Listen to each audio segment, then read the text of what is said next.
calamities, drought, famines, floods could bring us to our knees. Warning, warning, sound the alarm, take action for humanity.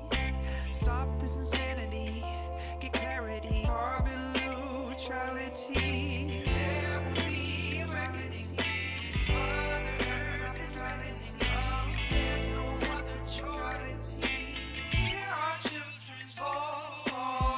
Fire, fire, Earth's on fire. Fire, fire, Earth's on fire. Truth is in the science. No more political defiance. Fire, fire, Earth's on fire. Fire, fire, Earth's on fire. Truth is in the science. No more political defiance. Oh, oh, oh.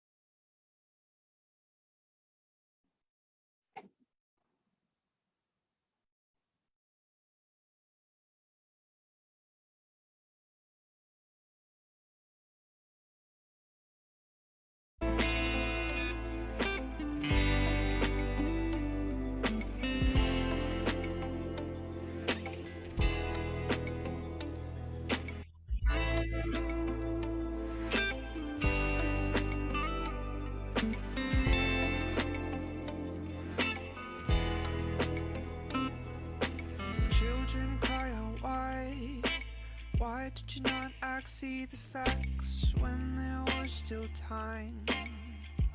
To end our addiction, fossil fuel addiction, dependence on future existence, inventions. Activate, advocate, organize, stand up and join the resistance. There will be a reckoning. Mother Earth is reckoning. There's no other choice. Hear our children's voice. Fire, fire, Earth's on fire. Fire, fire, Earth's on fire. Truth is in the science. No more political defiance. Fire, fire, Earth's on fire. Fire, fire, Earth's on fire. Truth is in the science. No more political defiance. Oh, oh, oh, oh, oh.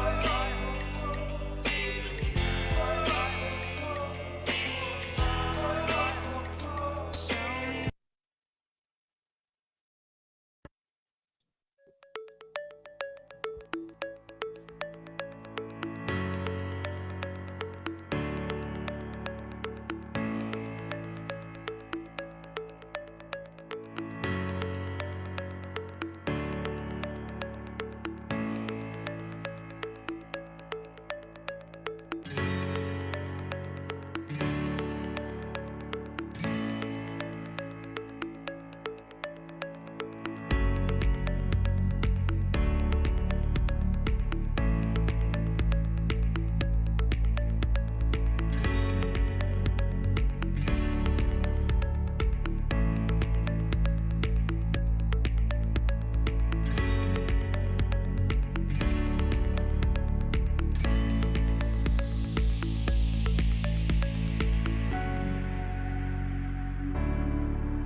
the fellows, members, and associates joining us today.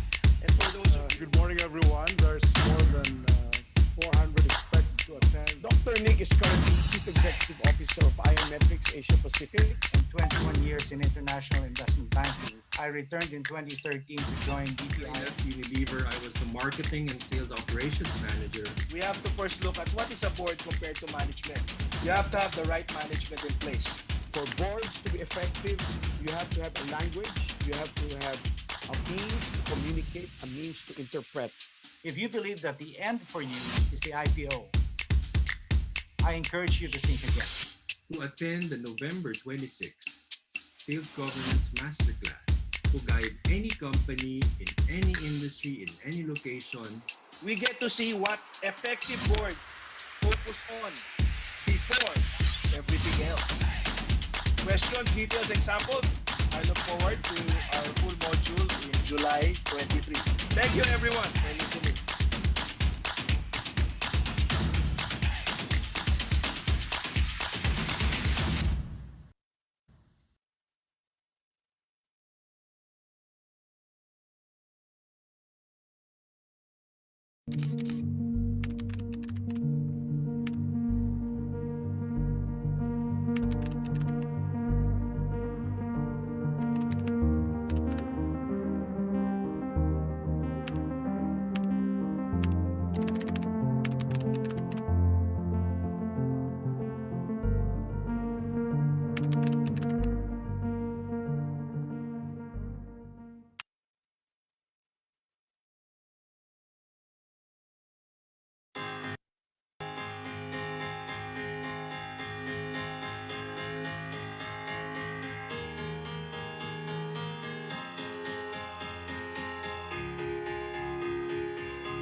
Good afternoon.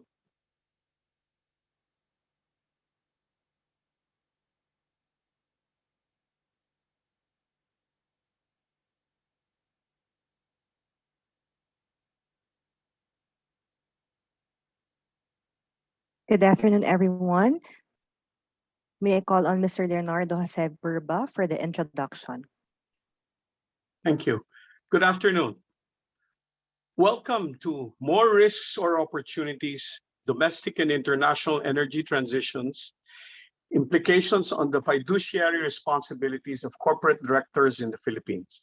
This is a webinar brought together by the Institute of Corporate Directors, the Institute for Climate and Sustainable Cities, and the Climate Reality Project Philippines and ClientEarth.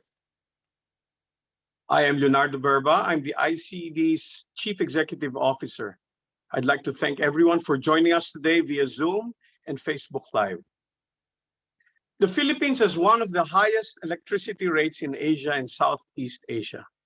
This may be due to many factors and reasons, self-inflicted and otherwise, but one of the primary reasons is our heavy reliance on imported fossil fuels, such as coal, oil, natural gas, diesel.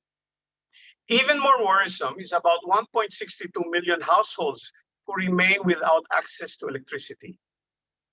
Recently, however, our power grid has once again started to cause occasional power outages, which only further aggravates the already disrupted economic and social ecosystems now affecting all of us during this bizarre, extended global pandemic lockdown. People out of work, many small businesses closed, communities on lockdown. Couple this with rising power costs and erratic power supply, this is not a good picture. Increasing the urgency for reliance for electricity, the emerging need to migrate our educational system into a virtual learning setting, government and private businesses using virtual online platforms, there is a greater need for reliable electricity. Significantly more affected are the poorer communities, which represent the majority of our people. These outages are even most felt by our overburdened health sector as they try to respond to the growing challenges of the pandemic and the mass hysteria that it brings with it. With renewable energy technology systems becoming more and more cost-effective, and the Philippines and other nations are in a much better position to further consider other sources and means of generating power that are in the long run cleaner, cheaper, and even more reliable as a source, thereby loosening our proverbial noose of urgent reliance on fossil fuels. In response, to encourage use of renewable energy, the Department of Energy earlier declared a moratorium on new coal power plants and their support to 100% foreign ownership on large-scale geothermal power plants. Major players in industry have likewise responded. Ayala Corporation plans in the future to fully divest from coal by 2030 or so, while San Miguel Corporation has revisited its plans to construct new coal power plants and will instead ramp up on the renewable power capabilities. The Asian Development Bank also unveiled its plan to exit financing coal mining and power plants and ban support for oil and natural gas field exploration or extraction activities in the Asia-Pacific region, noting that its old energy policy is no longer adequately aligned with the global consensus on climate change and the ongoing global transformation of the energy sector. As the biggest companies and banks are already taking on and managing the risks of seizing energy transition opportunities, the rest of the Philippine corporate and banking sector may find it prudent to seriously consider these opportunities as well. And as today, we will be joined by national and international experts and leaders to give us insights on how financial institutions are integrating these risks into their financing and investment considerations. This webinar will help us understand the risks and opportunities in energy transition. On behalf of ICD, allow me to close with this. The energy sector plays a crucial role in our survival as an economy, as a nation, but also in saving humanity and helping preserve our planet. In the Philippines, we are a beautiful archipelago with abundant natural resources and beautiful islands. We need to take care of our God-given planet, our environment, even as we work on critical need to generate power to continue our existence. We owe this to the people we love, our families, our communities, our country. Most of all, we owe this generation from whom, future generations from whom we only borrow this world we now live in. Our Creator, the Almighty, created this world for all His children, past, present, and most importantly, future. So we can't mess this up, and not on our watch. Mabuhay, mabuhay ang Pilipinas, and God bless. With this, allow me to call on Attorney Pete Maniego, a trustee of ICD and a senior policy advisor of the ICSC, to formally open the event. Attorney Pete, the floor is yours. Thank you, Leonard, for that very inspiring introduction.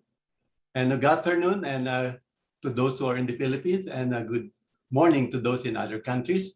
Welcome to today's webinar on the fiduciary responsibilities of corporate directors on the energy transition.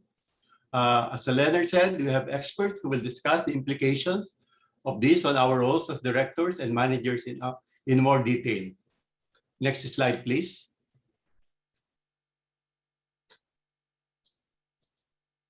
On August 6th, the UN IPCC, or Intergovernmental Panel on Climate Change, issued its latest finding, approved by 195 member states. UN Secretary General Antonio Guterres called the report a code red for humanity.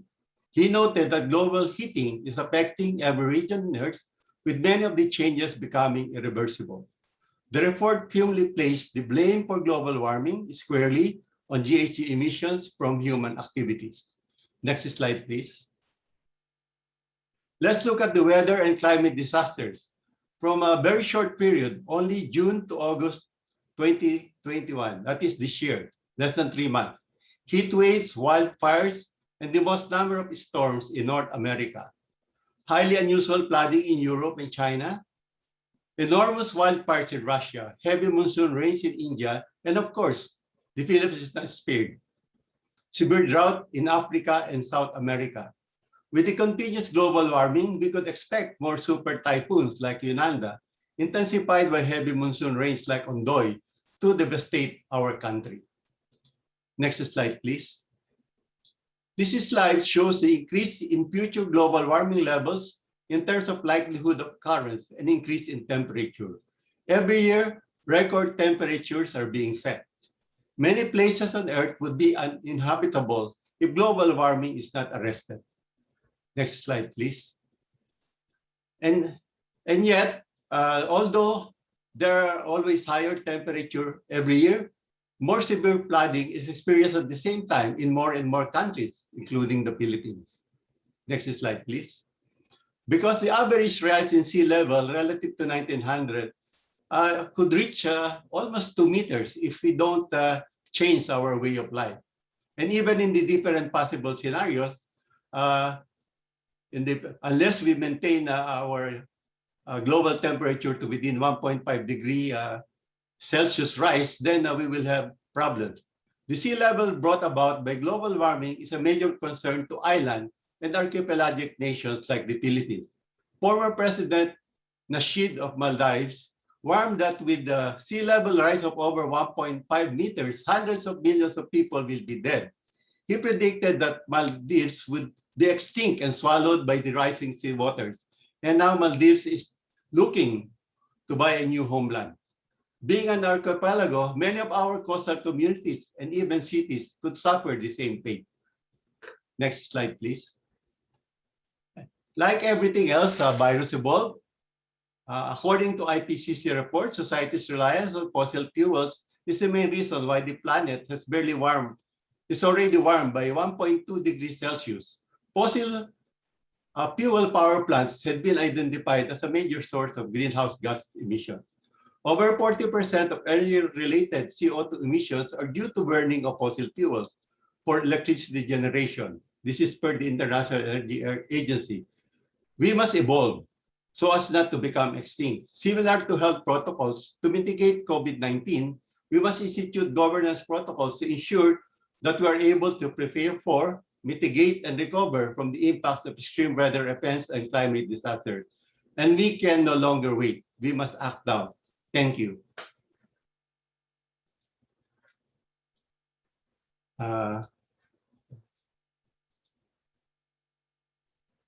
For this segment, we will have 3 presentations from 4 speakers. After the presentations, we will have brief Q&A before we proceed to the next segment of our webinar.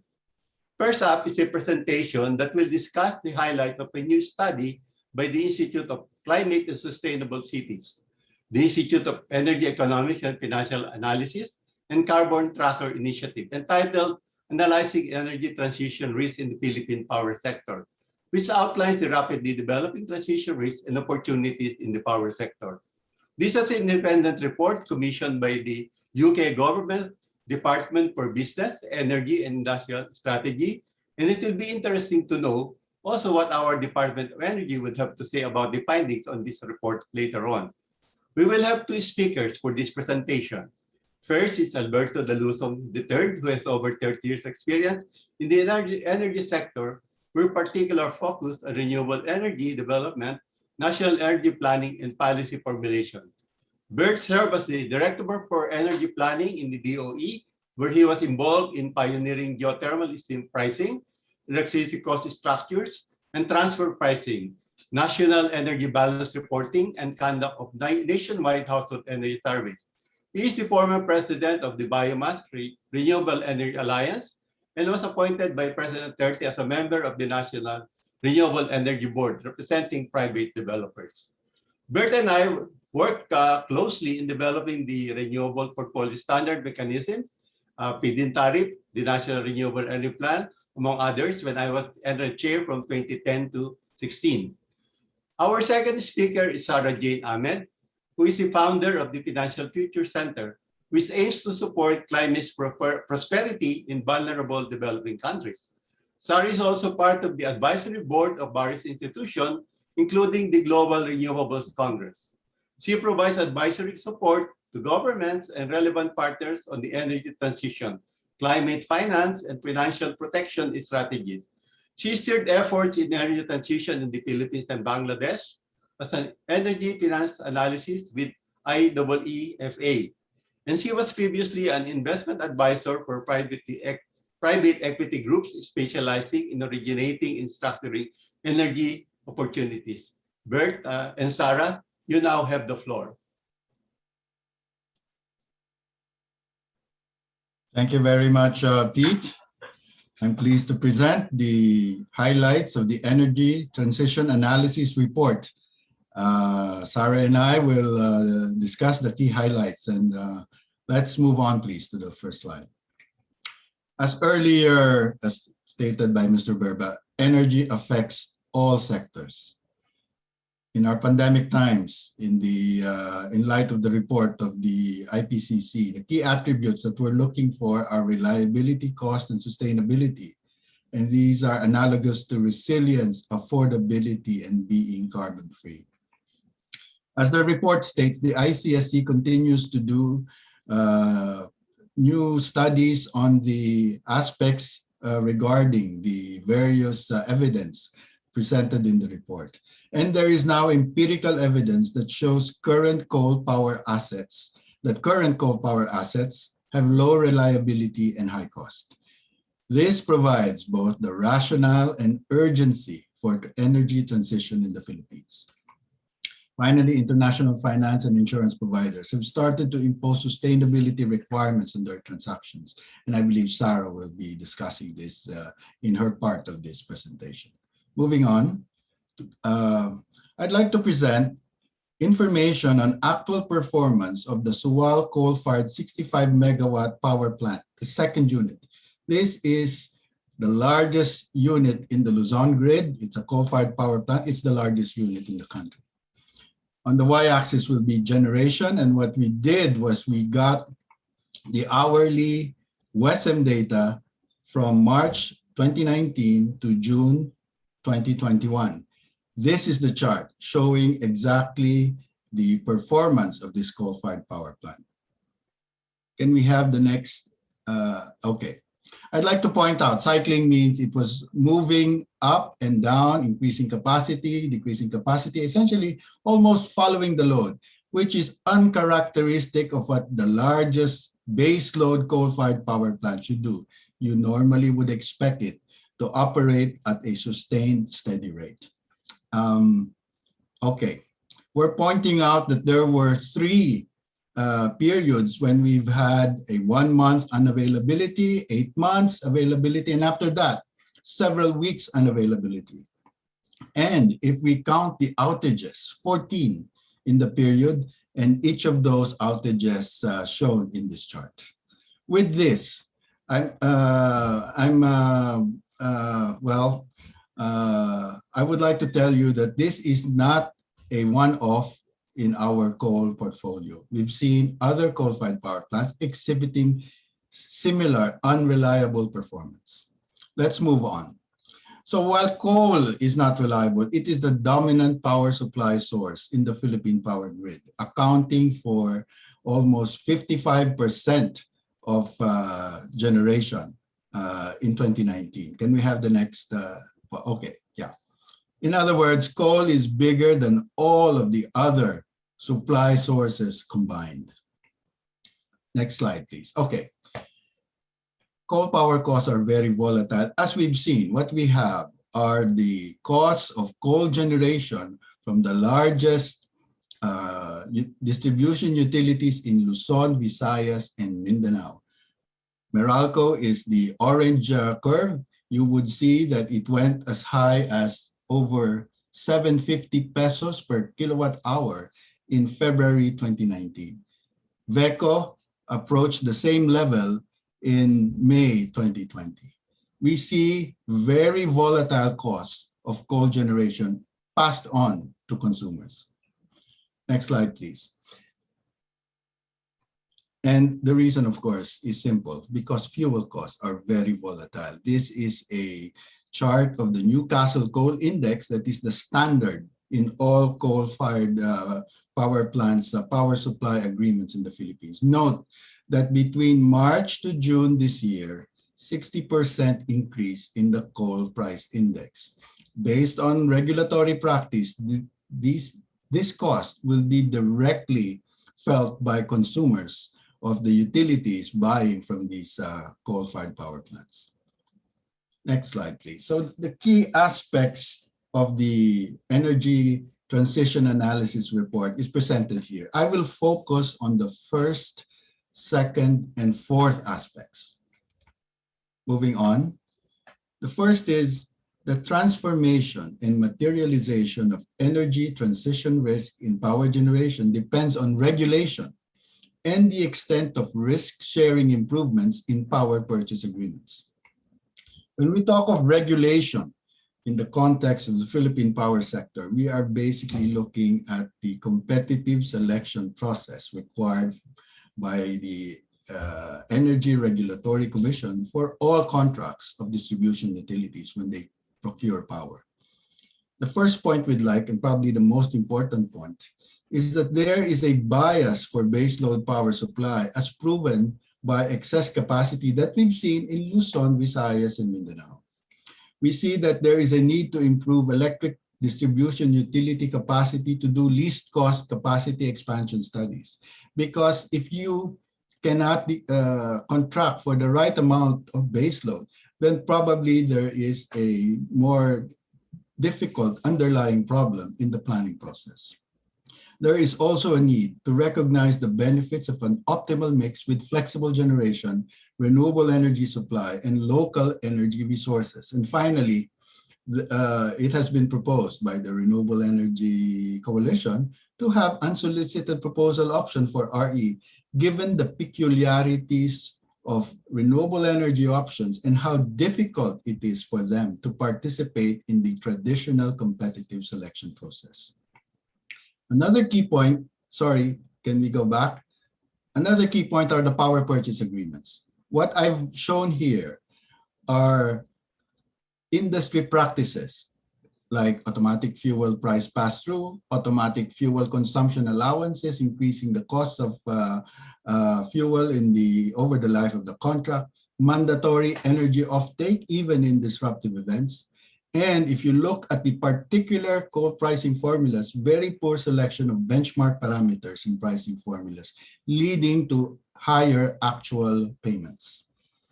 Next slide, please. A quick background on determination of the required baseload capacity. Note that in the context of the power sector, baseload is not the same as 24-hour delivery. Baseload refers to the minimum capacity needed by the power grid at any given time, the minimum. In other words, you have to look into the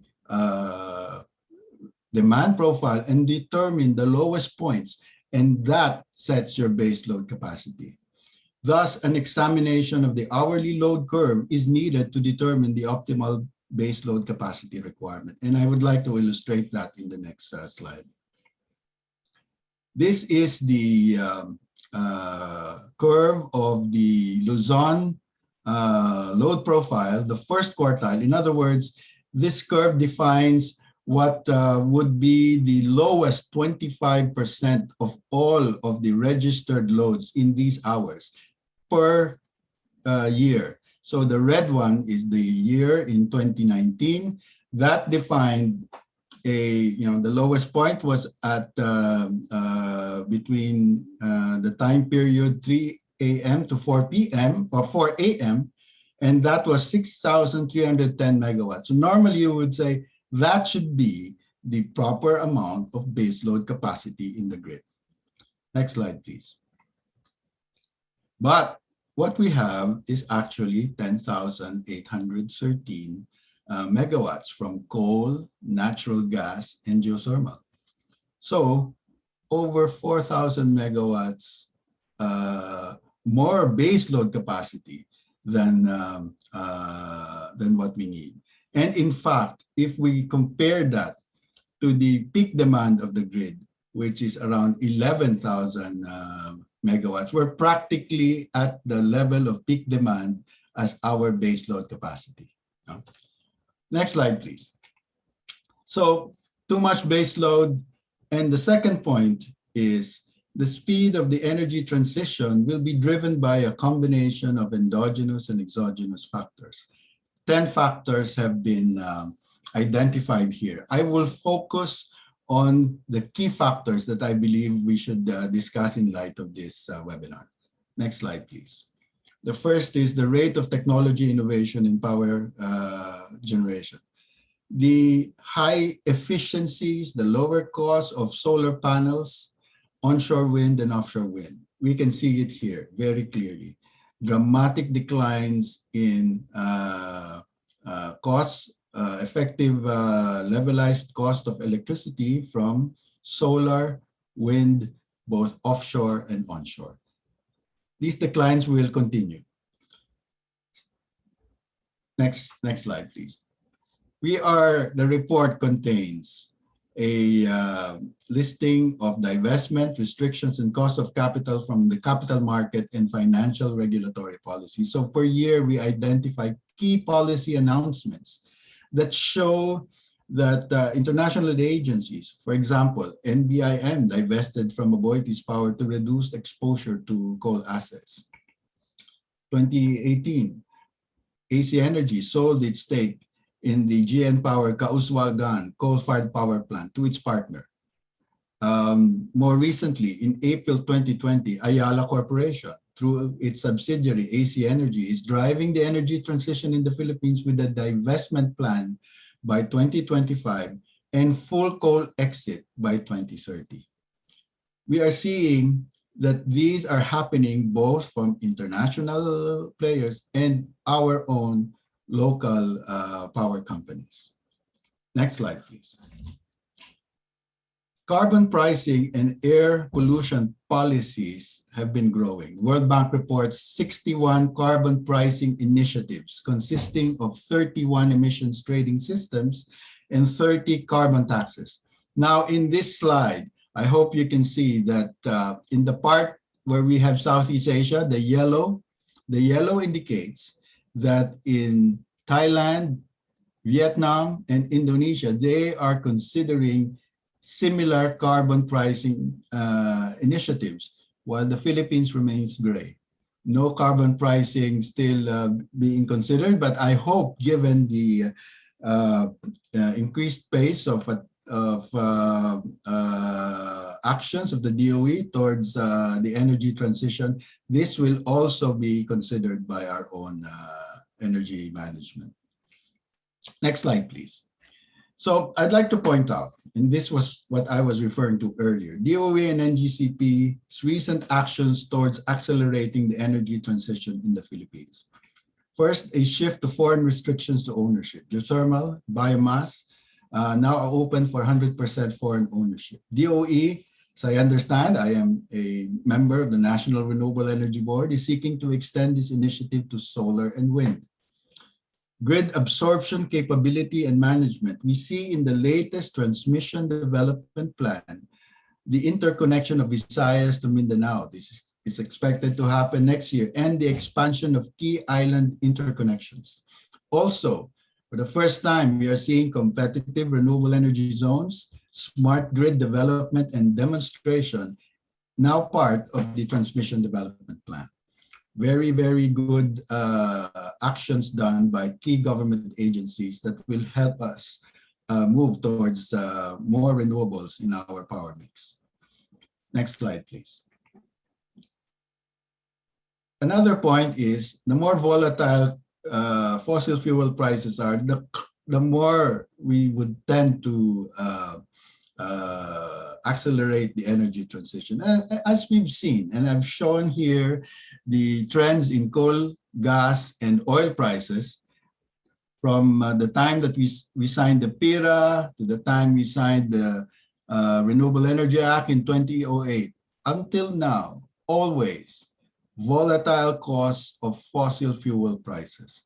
And even in the last few months, towards the end of the chart on the right, you'll see, as stated earlier, 60% increase in coal prices in the Newcastle Coal Index between March to June this year.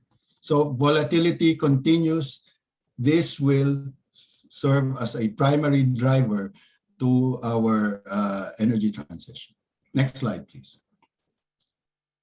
So what we need would be proactive policy making to minimize stranded cost risk and ensure a least cost power system. The first point is to fast track auctions to ensure new capacity additions are cost competitive and complementary to grid flexibility.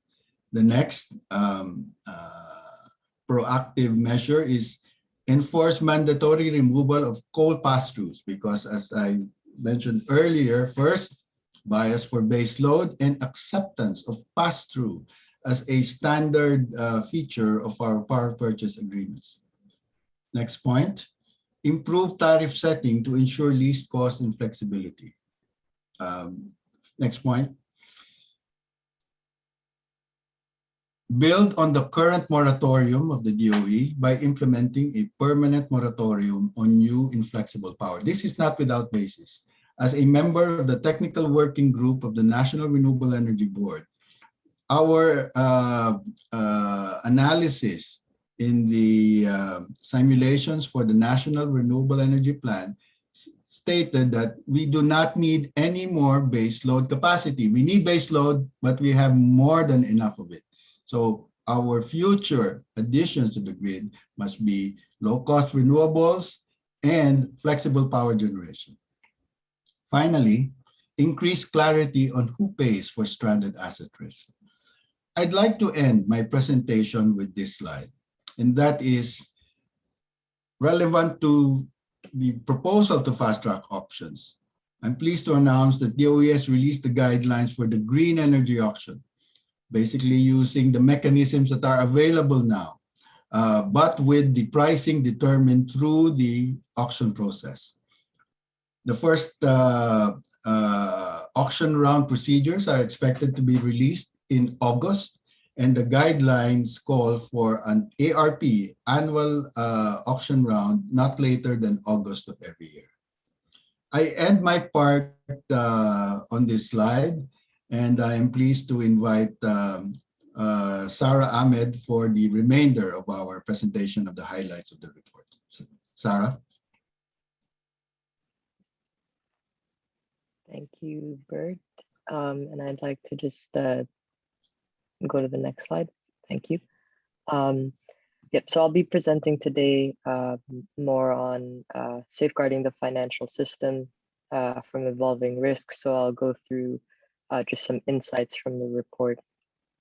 Yes. So according to Bloomberg New Energy Finance, the last coal capacity addition will be in 2023, with coal generation peaking by 2034.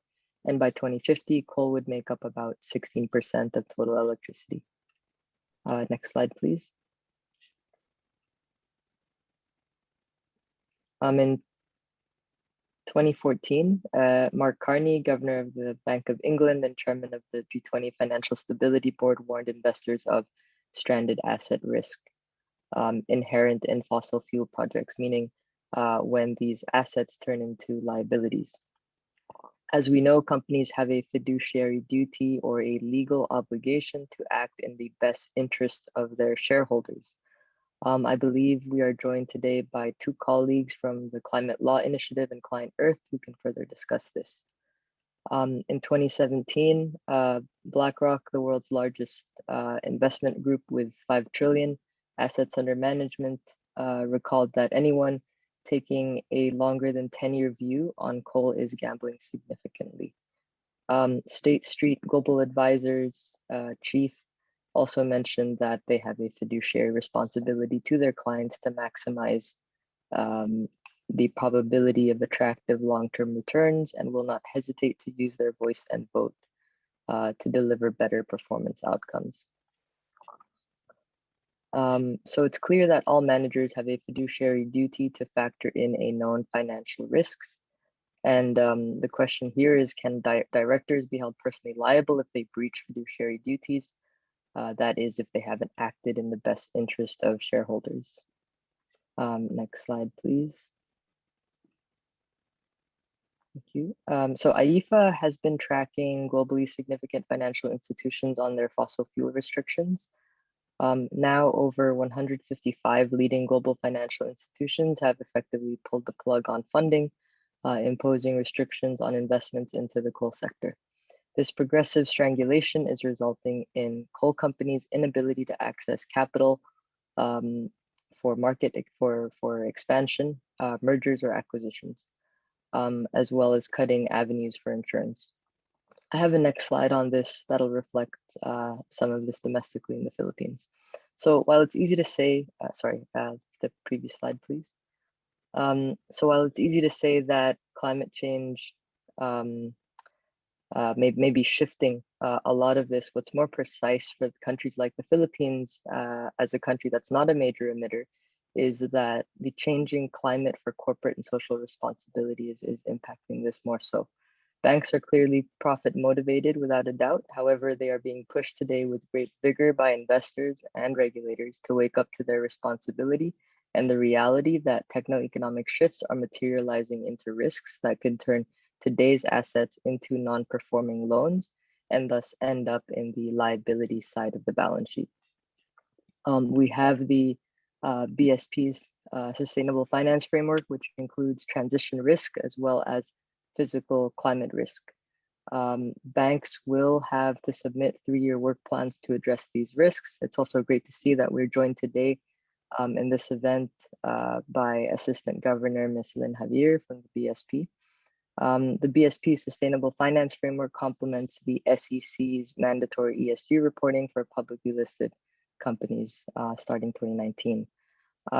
So we are seeing leadership clearly, not only from financial regulators in the Philippines, but also from banks and corporations. And we're joined today by Mr. Eduardo Francisco, President of BDO Capital, and Joanne Ayala, Vice President of BPI. Just to cite a few examples that Bert also mentioned, RCBC at the end of last year announced that they would no longer be lending to new coal projects. Ayala's energy arm, AC Energy, plans to exit coal by 2025. BPI aims to have coal or to half coal financing by 2026, phase out by 2033, and ultimately phasing down to zero by 2037. San Miguel has dropped coal expansion plans and aims to spend about $1 billion on 30 battery projects. Next slide, please. So this slide here shows some of the key financial risks highlighted by Philippine conglomerates in their annual reports. So I'll just go through 5 of them. One is that financing and refinancing risks in terms of inability to borrow money to fund further coal projects is materializing.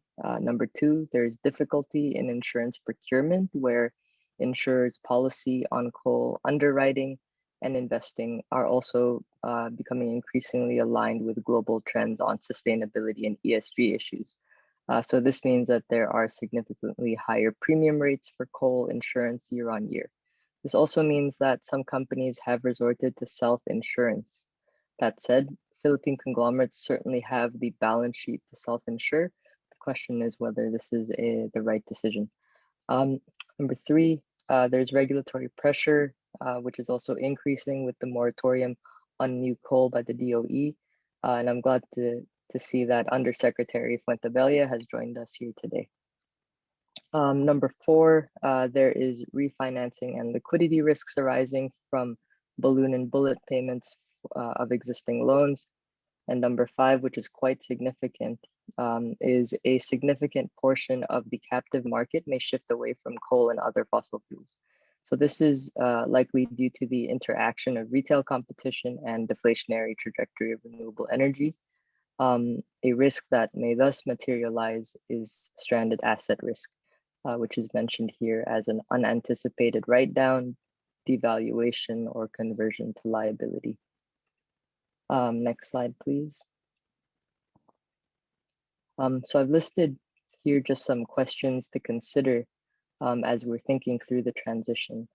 And I think the main message here is traditional planning and market oversight structure presumes that the planners and the market all have perfect information, and thus the market players can adjust to and allocate risk appropriately. This is demonstrably not the case in a period of rapid technology change and where our understanding of financial risks also related to climate and resilience is still evolving. Next slide, please. So in the report, we looked at a bond prospectus of a coal project for retail investors. And the next, this slide and the next 2 slides just touch on whether there is appropriateness in the language for retail investors to be able to make decisions on such an asset. So in this case, this excerpt, the question here is the language on the regulatory environment adequate? We find here that one generally shouldn't collaborate with regulators. Either you are compliant or you are not. It's binary. And there's really no bonus points for keeping abreast of environmental laws. But the language here really suggests that it's difficult to verify compliance or that it's a work in progress. Read holistically, it suggests that there may be a lack of internal controls, and it appears that this is more of a build and buy and hope it's okay strategy. Next slide, please. We also look into whether it's even feasible to model this project. So we see that a lot of the new bond prospectus discuss the quarantine, the impacts of COVID, but more importantly, it's really about prolonged economic disruption. So many of these prospectuses have specified not specified challenges to cash flows, and that they have certain directives to try to ease the impacts. However, it's very unclear and they don't really clarify the situation on take or pay or payables. And there's also, I guess, very little evidence of how the company aims to support this project. So this raises more questions than answers, and no experienced institutional investor could possibly model this. So it's very difficult to assume that a retail investor possibly could. Next slide, please. So the last question here is just, is project risk adequate? In terms of system design, regulatory risk, it's actually quite high because of the energy transition. And the question is whether these assets suit the market. In terms of the paragraph here, the second one on insurance, the question it raises here is whether there is really insurance for these types of risks related to the project and system viability. So I guess to conclude all this, it's clear that there are evolving risks in the system. On the bright side, the Philippines is obviously not the first country to experience this across different stakeholders. There will be winners and losers, but the point here is the need to be working together towards a managed transition rather than expensive and mismanaged transition. Thank you.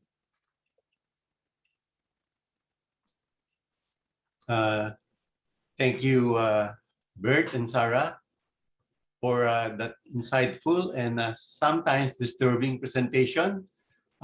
We have received some questions already, so please, we are saving them for the Q&A later on. Before we proceed, I'd like to acknowledge the presence of former Secretary and Top Economist Shell Habito, former Energy Secretary Naidi Mansada, former PEMC President Mel Ocampo, now Director of AC Energy, Peter Dufon of Asia Clean Energy Partners, and Christian Rosbach of Edelman Indonesia, both of whom are working on case. Moving on, we have Ellie Mulholland, who is the Executive Director of the Commonwealth Climate and Law Initiative, a nonprofit at the forefront of legal research and stakeholder engagement on the intersection of climate and biodiversity and companies and securities law. As Executive Director, Ellie leads a radical collaboration between partner organizations across the globe, including the University of Oxford, where she teaches an executive course on climate risk and climate liability, and Minter Ellison, the largest commercial law firm in Australia, where Ellie works as a senior associate out of the London office. As a member of Minter Ellison's market-leading climate risk governance team and an Australian qualified lawyer, Ellie provides climate and environmental-related risk management and disclosure advice to corporations across a diverse range of sectors in federal, state, and local government entities. Ellie helps companies implement the recommendation of the Task Force on Climate-Related Financial Disclosures and integrate climate risk assumptions into the financial statement. Ellie holds a master's in law and finance from the University of Oxford and graduated top of her class with degrees in law and philosophy from Monash University, Australia. To give us an international experience in managing climate-related financial risks and identifying corporate director duties, ladies and gentlemen, welcome Ellie Mulholland.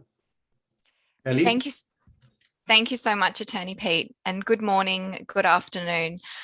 Thank you to the team at ICSC and ICD for the opportunity to speak to you today about fiduciary duties in the energy transition as we move to a net zero emissions global economy. So I'm dialing in from London, and you might hear my accent. I am an Australian qualified lawyer. I'm not an expert on the law in the Philippines, but I am here to share with you what we are seeing globally in the management and disclosure of climate-related financial risks and directors' duties.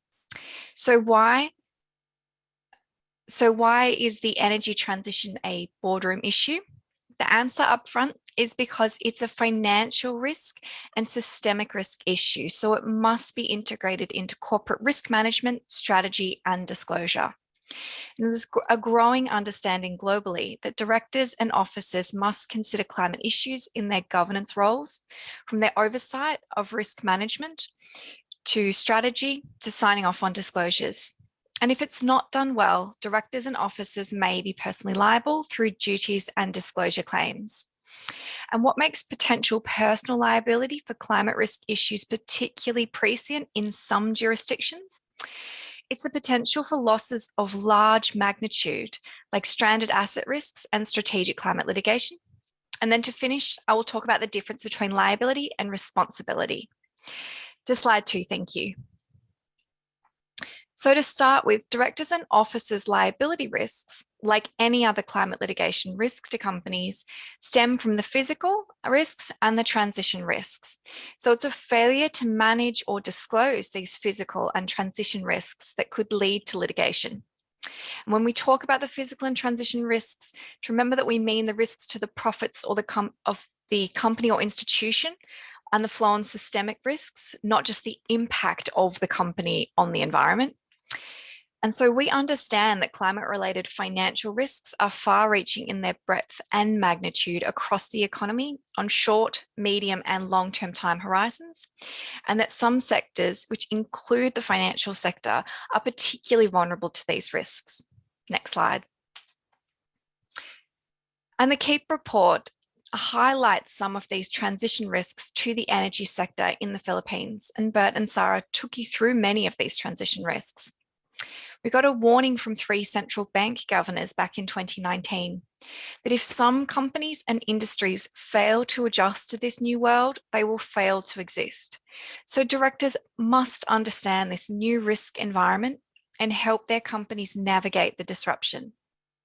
Next slide, please.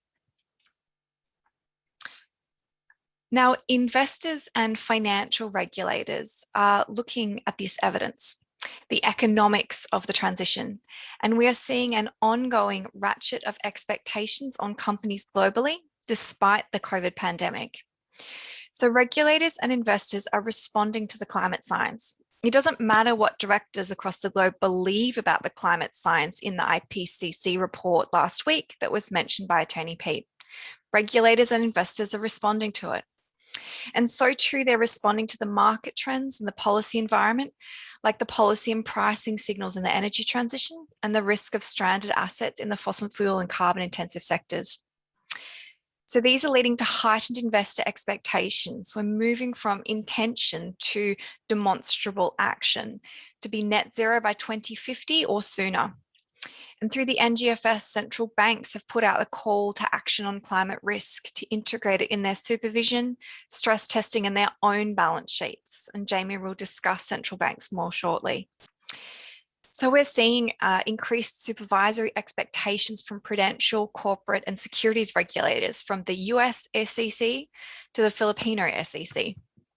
And debt markets are accelerating their pricing of climate risks. And we have heightened societal expectations of financial institutions on climate change, particularly of your peers in Europe. And the IFRS trustees, the International Financial Reporting Standards trustees, they've given us guidance on integrating climate risks into financial statements prepared in accordance with this IFRS accounting standards. This guidance tells us that climate-related financial disclosures are not just required in the narrative disclosures, the upfront sections of the annual reports, like the TCFD recommendations tell us. That's the Task Force for Climate-Related Financial Disclosures. This accounting standard guidance tells us that climate and energy issues can be relevant to the numbers in the financial statements, and some companies may need to provide disclosures on how climate and the transition assumptions underlie the accounting estimates.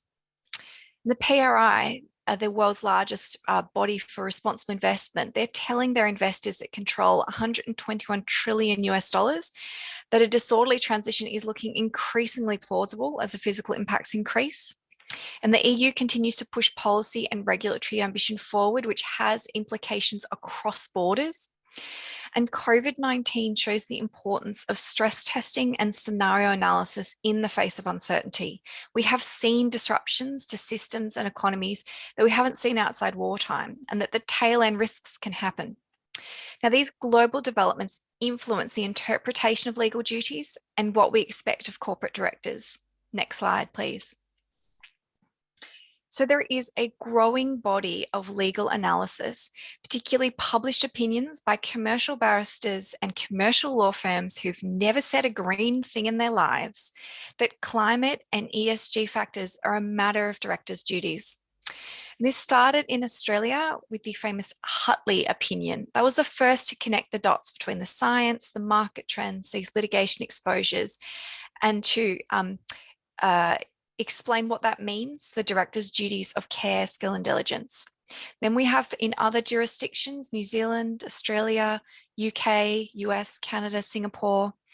And again, back to Australia in 2019 and 2021, Senior Counsel Hutley gave 2 further opinions that the standard of care is elevated, and that is how quickly this is moving today. In June, we had the World Economic Forum's Climate Governance Initiative and the CCLI together published a primer looking at 22 jurisdictions across the globe, not yet the Philippines, but hopefully the next edition. And it found that as a matter of directors' duties, and it's not really a legal hurdle, it's actually required to take into account climate issues by duties. So what do directors' duties say about climate issues?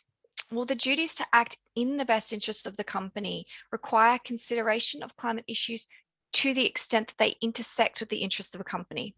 And the duty to exercise due care, skill, and diligence requires proactive and increasingly robust consideration of climate risks to fulfill that standard of care. And this is the case even in jurisdictions without express stakeholder considerations to take into account the environment or to take into account communities and workers. Why? Because climate is a foreseeable and increasingly material financial risk for companies. So directors may breach their duties if they fail to take into account climate-related financial risks to the company in financial planning, strategy, asset valuation, risk assessment, and disclosure. And in many jurisdictions, on balance, it may be that the practical likelihood of litigation against directors is not high, because there are many procedural, evidentiary, and cost-related barriers to claims, particularly in the absence of bad faith.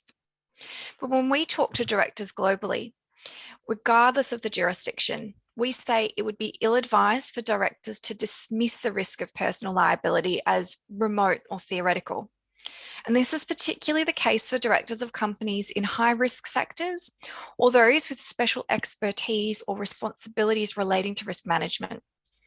And while your D&O insurance provides some financial protection in the case of a claim, its application may not be universal and it doesn't mitigate reputational harm for directors. Next slide, please.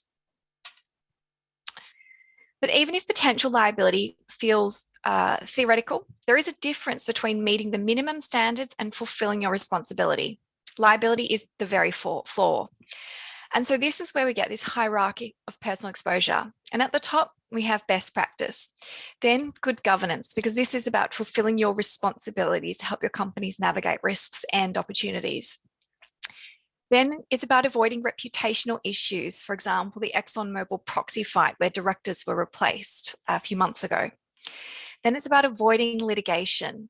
We've already seen the first litigation against directors. For example, in the US, PG&E directors were sued after their utility went into bankruptcy because of liabilities for wildfires caused by their poles and wires in drought and heat events made more likely by climate change. And in Australia, we have a case where government officers who owe duties of care and diligence like company directors are being sued for an alleged breach of these duties when they signed off on sovereign bond disclosures that were allegedly misleading on climate risk. And down to the bottom, the standard to avoid liability, it's gross negligence in some jurisdictions, and this is a high bar. Final slide, please. So to close, the legal and financial imperatives for robust integration of climate and energy issues into risk management, governance, and disclosure are clear. There are risks and opportunities in the energy transition for Filipino banks. And good governance practice today requires a contemporary understanding, proactive inquiry, and critical evaluation on a forward-looking basis, understanding what these energy transition trends and drivers mean for your bank in order to minimize risks and capture opportunities. And that liability zone, analysis and advice based on historical norms instead of policy signals. What used to happen, what used to be the case, that's a red flag. Instead, it's policy signals, modeling, and future scenarios. That is really key. Globally, we ask directors and officers of financial institutions, how will your governance and oversight help your bank to survive and thrive in the disruption of the energy transition? Next slide. Thank you. And I'm going to hand over and hand back. Thank you. Thank you, Ellie, for enlightening us on the risks faced by corporations and corporate directors on climate-related risks. I know you're joining from overseas, but I do hope that you will stay to listen to the reactions and from our panel and also for our Q&A later on. Now let's go to the fourth speaker, who will be sharing her experience in engaging with the European banking sector on climate directors' duties in relation to climate risk. She is Jamie Sawyer, who is a climate finance lawyer at ClientEarth. She focuses on developing and implementing legal strategies to reduce the climate impact of improving climate change risk management in the banking sector. She also works on greening central bank policy and the financial response to the COVID-19 pandemic. Prior to joining ClientEarth, Jamie worked in the financial litigation practice of Simons & Simons in London with a focus on banking dispute and regulatory investigation. She has also previously volunteered with environment law and advocacy groups in the UK and North America. She holds a Master of Arts in Law from the University of Cambridge and a Master's in Environmental Science and Law from the University of Sydney. She also has a postgraduate diploma in legal practice and is qualified as a solicitor in England and Wales. Ladies and gentlemen, please welcome Jamie Sawyer. Thank you, Attorney Pete, and thank you so much for the invitation to speak here today. As Attorney Pete said, my name is Jamie Sawyer, and I'm a lawyer in the climate team at ClientEarth. For those of you who don't know ClientEarth, we are an international environmental law charity that uses the law to push for systemic change with the aim of protecting people and the planet. Our climate team seeks greater accountability and climate action from governments, businesses, and the financial sector. And of particular relevance for today's webinar, we also work to strengthen the financial industry's approach to climate risk and to shift financial flows to drive the transition to net zero. Next slide, please. My work focuses specifically on the banking sector and banking regulation, mainly in the UK and Europe. But I also work on central bank policy more broadly, such as monetary policy. I'm not going to talk about that in detail during this webinar, but of course, central bank policies can have an impact on banks' operations. One recent example from Asia being the Bank of Japan's announcement that it will provide zero interest loans to lenders that finance climate change projects. Next slide, please. Today, I've been asked to talk about the developments we have seen in the European banking sector around climate risk and opportunities and the duties on banks' directors when it comes to climate risk management. First, I'll talk about the growing pressure from shareholders over the last few years to ensure that banks are properly managing their climate risks. The most significant and challenging developments coming out of that has been banks having to develop Paris alignment strategies for how they will transition their business to net zero emissions. So I'll jump right in there at the start. But then I'll move on to discuss the regulatory developments and investor expectations we've seen around climate disclosures, climate risk management, stress test and scenario analysis, and capital requirements. Next slide, please. So until about 2 years ago, a key focus of banks and their shareholders when it came to climate risk was on their energy policies. What activities were they going to stop financing? These policies tended to start out by restricting project finance for new thermal coal activities. But now European banks tend to have policies covering a wide range of activities, including oil and gas, fracking, tar sands, and Arctic oil.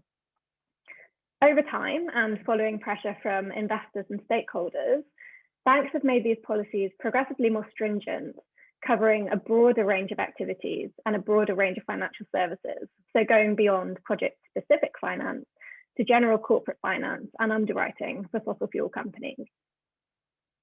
Although these policies are necessary, one downside of focusing solely on activity or sector-specific policies is that it's quite a piecemeal approach to managing climate risk, whereas shareholders want to see banks managing climate risk across their entire business.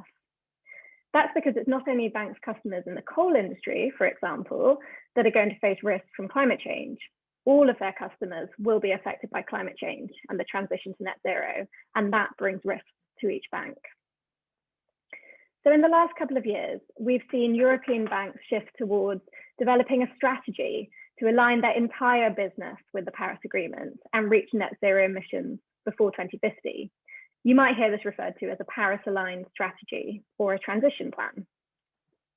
This has partly come about through voluntary industry initiatives, such as the collective commitment to climate action under the Principles for Responsible Banking, but it's been accelerated by shareholder resolutions. In 2020, we saw the world's first shareholder resolution on this topic. That was a resolution filed at Barclays Bank by a group of investors. The board of directors of Barclays then decided it would propose its own resolution, which would commit the bank to setting a Paris-aligned strategy with targets to transition its business to net zero by 2050. That resolution passed with 99% of shareholders voting in favour. Since then, we've seen similar resolutions at other banks, including HSBC in the UK and Mizuho and MUFG in Japan. Next slide, please.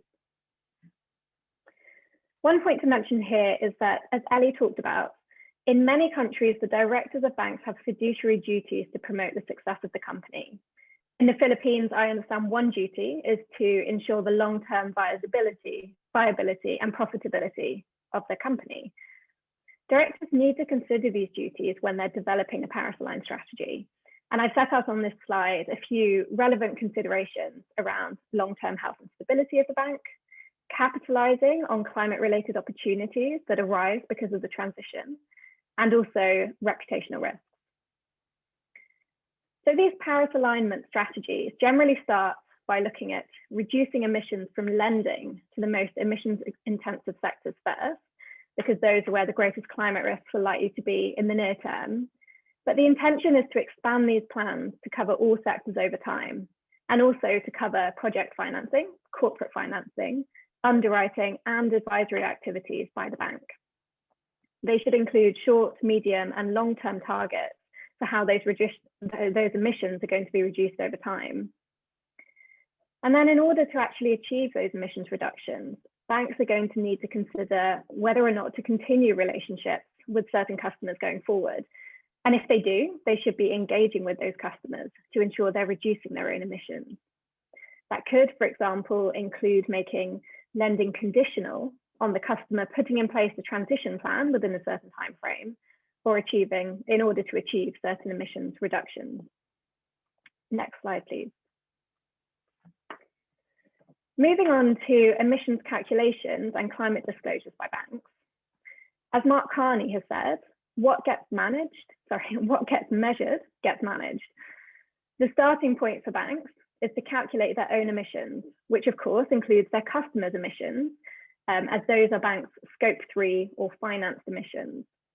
Then banks can start to plan where and how to reduce those emissions over time. In Europe, shareholder pressure has driven more climate-related financial reporting by banks, often requesting that this is in line with the TCFD recommendations that Ellie mentioned. This is because shareholders need this information to make investment decisions and to fully understand how exposed banks are to climate risk. Often we've seen this pressure coming in the form of investor engagement with banks, but we've also seen legal action from shareholders against banks. For example, the Commonwealth Bank of Australia was sued in 2017 by 2 of its shareholders for failing to disclose climate risks. The greatest challenge here is for banks to measure their scope 3 finance emissions, although thankfully methodologies are developing and improving steadily. This means that banks can start to report some of their scope 3 emissions now and then increase that reporting over time as data and methodologies improve. As I mentioned before, in order to report effectively, banks are going to need to engage with their customers to really understand their emissions. But as climate-related reporting becomes more widespread across the real economy, that should become easier for the banks. Next slide, please. We are also seeing regulators as well as investors setting out their expectations of how banks should manage climate risks. In the UK, for example, the Bank of England expects banks to address climate risk through their existing risk management frameworks and embed climate risks into their governance processes so that the board is engaged and responsible for managing those risks. Banks in the UK also need a dedicated senior manager who takes responsibility for climate risk, which means that he or she can be held personally accountable by the regulator if climate risk is not properly managed. Similarly, investors expect banks to manage their climate risks and are being vocal as to how they think that should be achieved. For example, the IIGCC, the Institutional Investors Group on Climate Change, has published a set of investor expectations for banks on their net zero commitments, climate risk governance, customer engagement, and climate disclosures. Banks that aren't meeting these expectations can expect to face questions and pressure from their shareholders. Next slide, please. In terms of understanding the impact of climate risk on a bank's business, regulators expect banks to use scenario analysis, essentially looking at how their portfolios would be impacted in a range of hypothetical climate change scenarios. We are also seeing regulators running climate stress tests over the banking sector to see how well the banks would hold up. I've set out a few European examples on this slide, and I just wanted to flag as well that the Network for Greening the Financial System, which the Philippine Central Bank is a part of, has put out a guide on climate scenario analysis and has designed a set of hypothetical scenarios that banks and central banks across the world can use. Ultimately, these types of exercises will allow banks to better understand their climate risk exposure and will also allow regulators to understand how climate change will affect financial stability. Next slide, please. Related to that, banks need to ensure that climate risk is properly reflected in their capital requirements calculations so that they have an adequate capital buffer to withstand shocks to the financial system or to their customers stemming from climate change. Banks should already be factoring in climate risk when they calculate the risk weightings for fossil fuel exposures, particularly given how closely linked climate risk is to credit risk. But it's not entirely clear that banks are doing this properly at this stage. And in the UK and Europe, regulators are now coming under pressure to tell banks that certain fossil fuel exposures should be given a risk weighting of 1,250%, so that essentially 100% capital is held against them. Essentially, that would be a penalizing factor being applied to fossil fuel exposures, which would increase the cost of capital and could force banks to move away from fossil fuel lending. Next slide, please. To conclude, directors have a key part to play in ensuring climate risk is adequately managed across their business, and indeed that they are making the most of the opportunities presented by the energy transition. Those that fail to do so may be subjected to pressure from shareholders and stakeholders and face questions such as, why didn't the bank take action sooner? In order to ensure long-term viability and profitability of their bank, directors need to take early and robust steps to integrate climate risks and align bank strategies with the Paris goals. Thank you.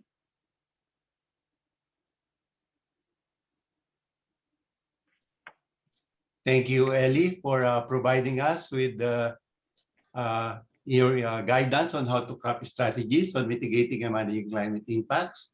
We will now open the floor for a brief question and answer, although we have a longer open forum later on. We would appreciate it if you will type your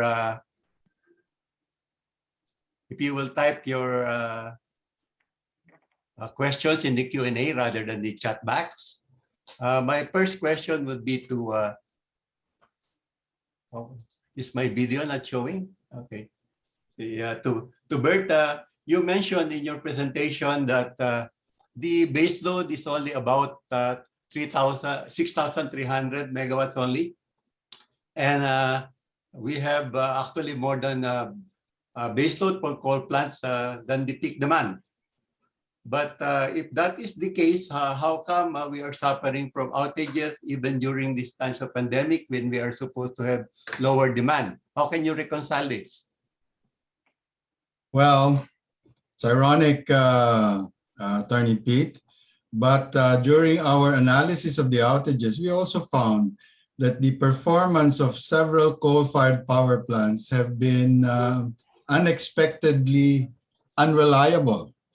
I'm now calling it intermittent because we're seeing outages similar to Suwal, outages up to 25 outages per coal-fired power plant during the same time period. So as you know, these outages are random. You cannot predict them, unlike, for example, the variable output of a solar power plant or a wind power plant. So to me, that sort of explains, we'll have to do more analytics on that, but the unreliability that we've seen is a partial explanation for that result.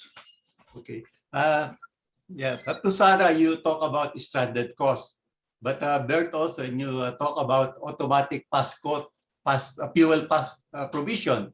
So if these power plants are entitled to PPA and long-term PPA and the automatic fuel cost pass-through provision, then how can their asset be stranded? It will be paid by the end users.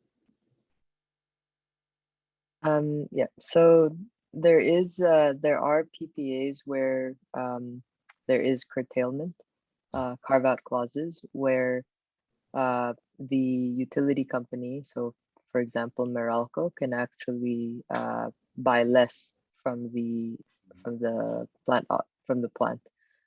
So this means that for one thing, there's no pass-through in that sense, because then it's the cost of operating that, or the cost of utilization goes to the power plant owner. In terms of stranded costs, it's more of the capacity fee. That's the one that's considered the stranded cost that is paid for by consumers at this point. However, the pass-through provision means consumers are paying for all that volatility unnecessarily when it is feasible to actually lock in long-term contracts. Okay. So there is a question from the audience. It could be answered by Jamie or Ellie. Financial institutions and private entities are now responding to the risks associated with the energy transition. What are the best practices from international experience which can also be adopted here in the Philippines? Additionally, what steps are these corporate directors taking to ensure that they are meeting their fiduciary obligations in the environment sector of the country?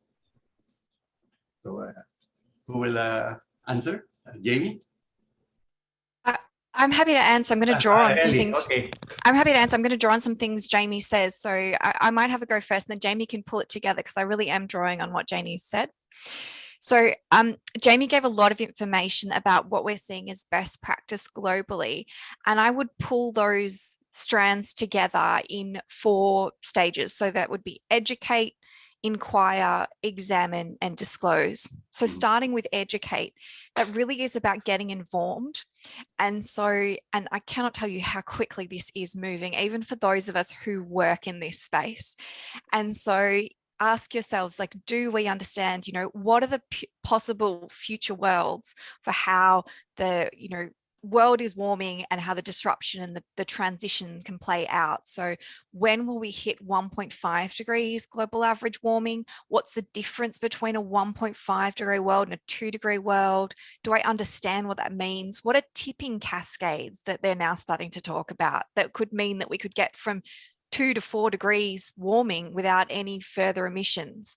So it really is about getting informed, because your investors and regulators understand this. The next one is inquire. So ask management. And if you're not satisfied with the answers, you might need to bring in independent expert advice. But ask management, are we assessing risks and opportunities on a forward-looking basis? Are we doing the scenario analysis that is recommended by the TCFD that Jamie mentioned? Are we doing the stress testing to check the risks and opportunities of our strategy and business model across plausible future worlds for how it can warm and how the transition could play out, including 1.5 aligned transitions, disorderly transitions, what a hothouse world scenario. And for this inquiry, there's two things where you can get ahead of the game. And one is climate risk stress tests that Jamie mentioned. So your bank's loan books will inevitably get tested against shocks, these climate shocks. So are we doing this work ahead of the climate risks stress tests? And also another one to get ahead of the game is 1.5 degree Paris aligned accounts. So investors are increasingly asking for this across many jurisdictions. So have a go, ask your management team to prepare some shadow accounts. What would our loan book look like if the world actually transitions to 1.5 and we meet that warming goal and with a really rapid and forceful transition? So that's inquire, ask management, then examine, critically test the assumptions that are used in risk management scenarios and your financial statement estimates. So ask management, are our shadow carbon prices robust? What if it's no longer tax deductible? Have we tested against the International Energy Agency's net zero by 2050 assumptions, that scenario? So critically examine and finally disclose. So to meet accounting standard guidance and investor expectations. So educate, inquire, examine, and disclose, and learn from your international peers so you are ahead of the game. Over to Jamie, anything? You'd like to add anything, Thank Jamie? you. Very briefly, only because Ellie covered that so well, but I would just emphasize that boards need to be informed so that they can make sure the rest of the bank is taking the action they need to. And the NGFS resources are extremely helpful on that front to really get best practice across the world consolidated in one place so that you can all learn from it. And as Ellie mentioned as well, learn from international peers too. So there are great tools produced by, for example, Reclaim Finance in Europe that set out across a number of banks worldwide best practices in terms of certain types of energy policy. So that's really useful. And look at what other banks are doing in Europe to align themselves with the Paris Agreement. For example, the Terra approach of ING Bank in the Netherlands is one of the first that we've seen come out and be really robust in the way that we need to all be thinking. And then lastly, I would just emphasize the point, start now. It's much easier to be ahead of the game than be reactive when regulators start requiring you to do this. So yeah, start early and inform, inquire, examine, and disclose, as Ali was saying. I have a follow-up question. Yeah, because based on the submission so far of the national determined contribution by most countries, do we have any chance of really mitigating climate global warming to 1.5 degrees centigrade? Because most of these are still not sufficient. I might have first go and then Jamie. Yeah. I'm not a climate scientist, but I have seen climate scientists give their evidence to courts on what they think the most likely scenario is. Some climate scientists can say it's possible that we still can stabilize at 1.5 degrees. Others say our best option, on the best available evidence, probably stabilization is closer to 2 degrees. I don't know, but my job is I don't have to know. My job is to look and think, well, what if it stabilizes at 1.5 degrees? We're going to need to consider the risks and be resilient to that. But also we need to make sure that we're resilient to 2 degrees or be as resilient in a warming world. So it's not about actually, we won't know, but we need to make sure that we are resilient for all of these outcomes and do scenario analysis and stress testing. The only thing that I wouldn't bet on is I wouldn't bet against policymakers trying. And I wouldn't bet against governments trying. So I think that the policy and regulatory environment is definitely going to increase. So I would not bet against people trying, because this is us trying to save a safe space for humanity to thrive. So I wouldn't bet against that. Jamie?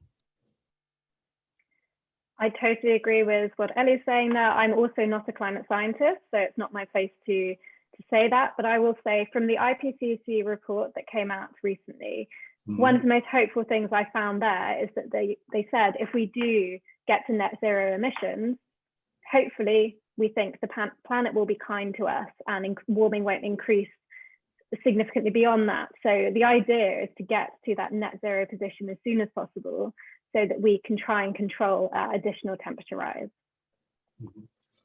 We have a question here from Romeo Aquino. I think this is addressed to Bert. There were reports that the unusual higher level of outages of even new coal plants is partly due to the fact that a number of new plants are from China, unable to generate the rated power on which the baseload contracts are given. Is this correct? Okay, let me answer that in two parts. The first part is any power plant that connects to the grid will be subject to testing and commissioning. And it is the result of testing and commissioning which determines the parameters that would be used to dispatch that power plant. So if the power plant registered 100 megawatts, then they presumably would be given a capacity of 100 megawatts. So if they cannot reach the capacity, then testing and commissioning will bear that out. Okay, now the second part is, are they unreliable? So far, Attorney Pete, we were just not prepared to see the amount of unreliability that we are seeing. So we haven't gone farther than documenting the actual performance.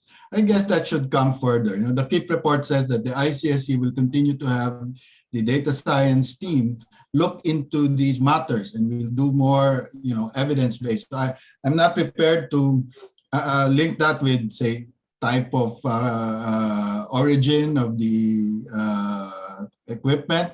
We're not yet ready to do that.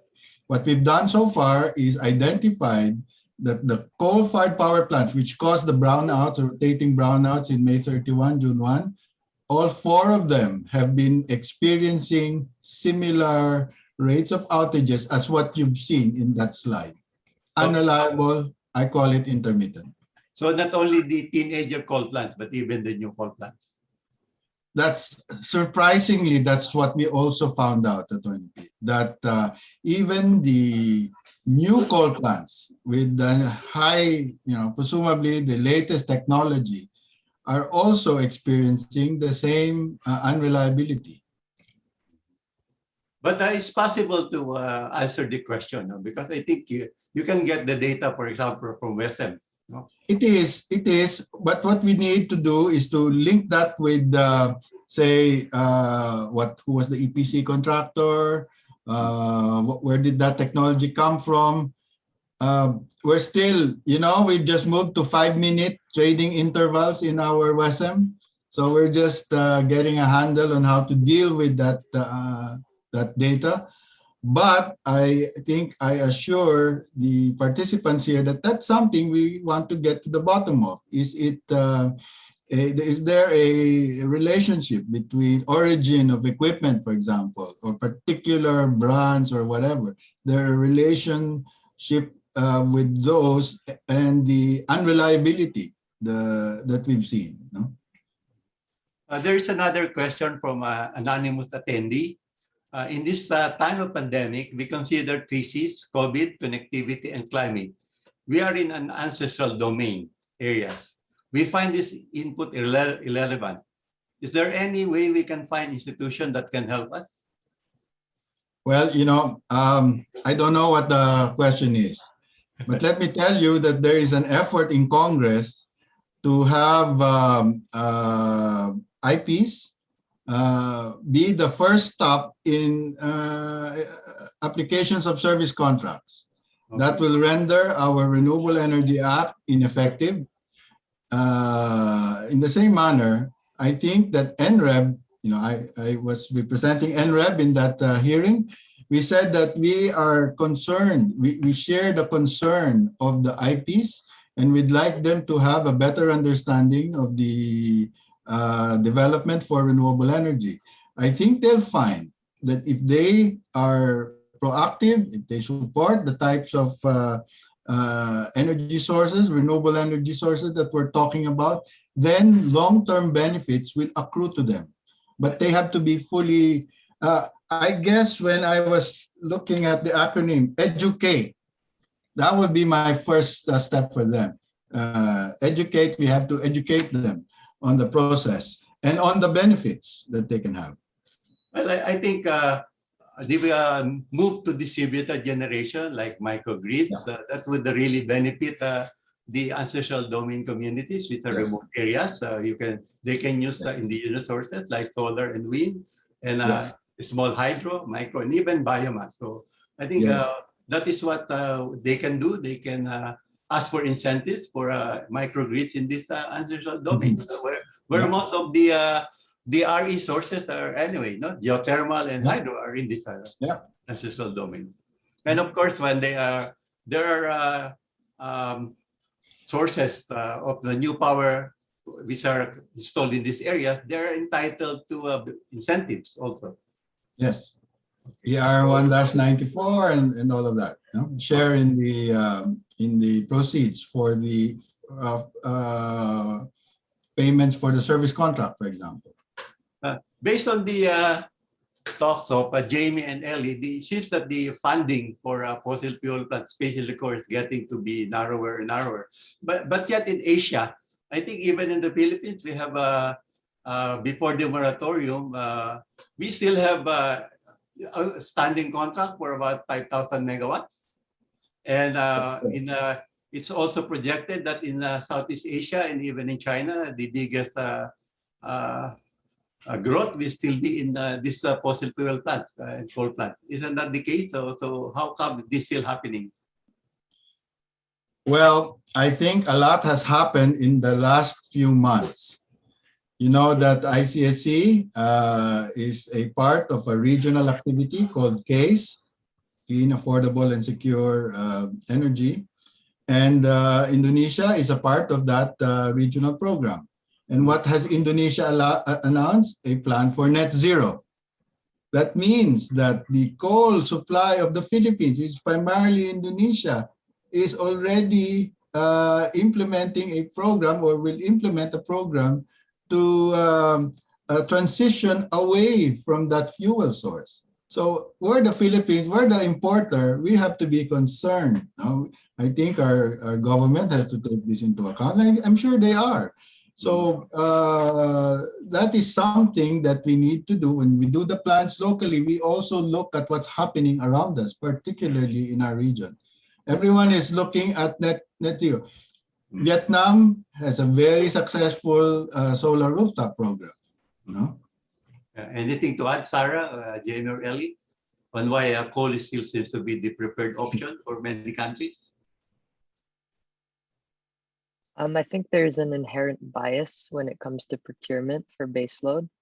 But now, considering that there are technology shifts, the volatility, especially for importing countries, are really clear. The lock-in has been quite detrimental to the economy, especially during the pandemic. And I think the lessons coming out of coal procurement are lessons to be taken into account when looking at LNG, especially CCG, combined cycle gas turbines. You know, we're looking at 20-25-year lock-ins, the same volatility. And all this while there is increasing competition from low-cost domestic renewable energy and future storage options. So I think there's a lot to be learned. As Bert mentioned, the last year has been a wake-up call to our power sector and our system overall. So last question to Bert, and then we move on to the next segment. I hope all of you will stay for the open forum. So for Bert, I am a finance head of Lumino Capital Group with the startup biomass projects in the island of Mindanao. Were there any recent actions made by the National Renewable Energy Board to help the investors in relation to the biomass fuel production? The fuel supply is important too, but it seems that we are getting hit with bottlenecks in securing the desired permits and licenses. Yeah, quick answer to that. As far as NREB is concerned, no recent actions. But I'm happy to tell you that I am part of the company or that developed the largest pure biomass power plant in Mindanao, the Lamsan 15 megawatt biomass power plant. Now, what are they doing? They're doing a mix of biomass, so rice husk and all of the other feedstocks that they can gather, but they are also doing Napier grass farming and harvesting. They have a mechanized system.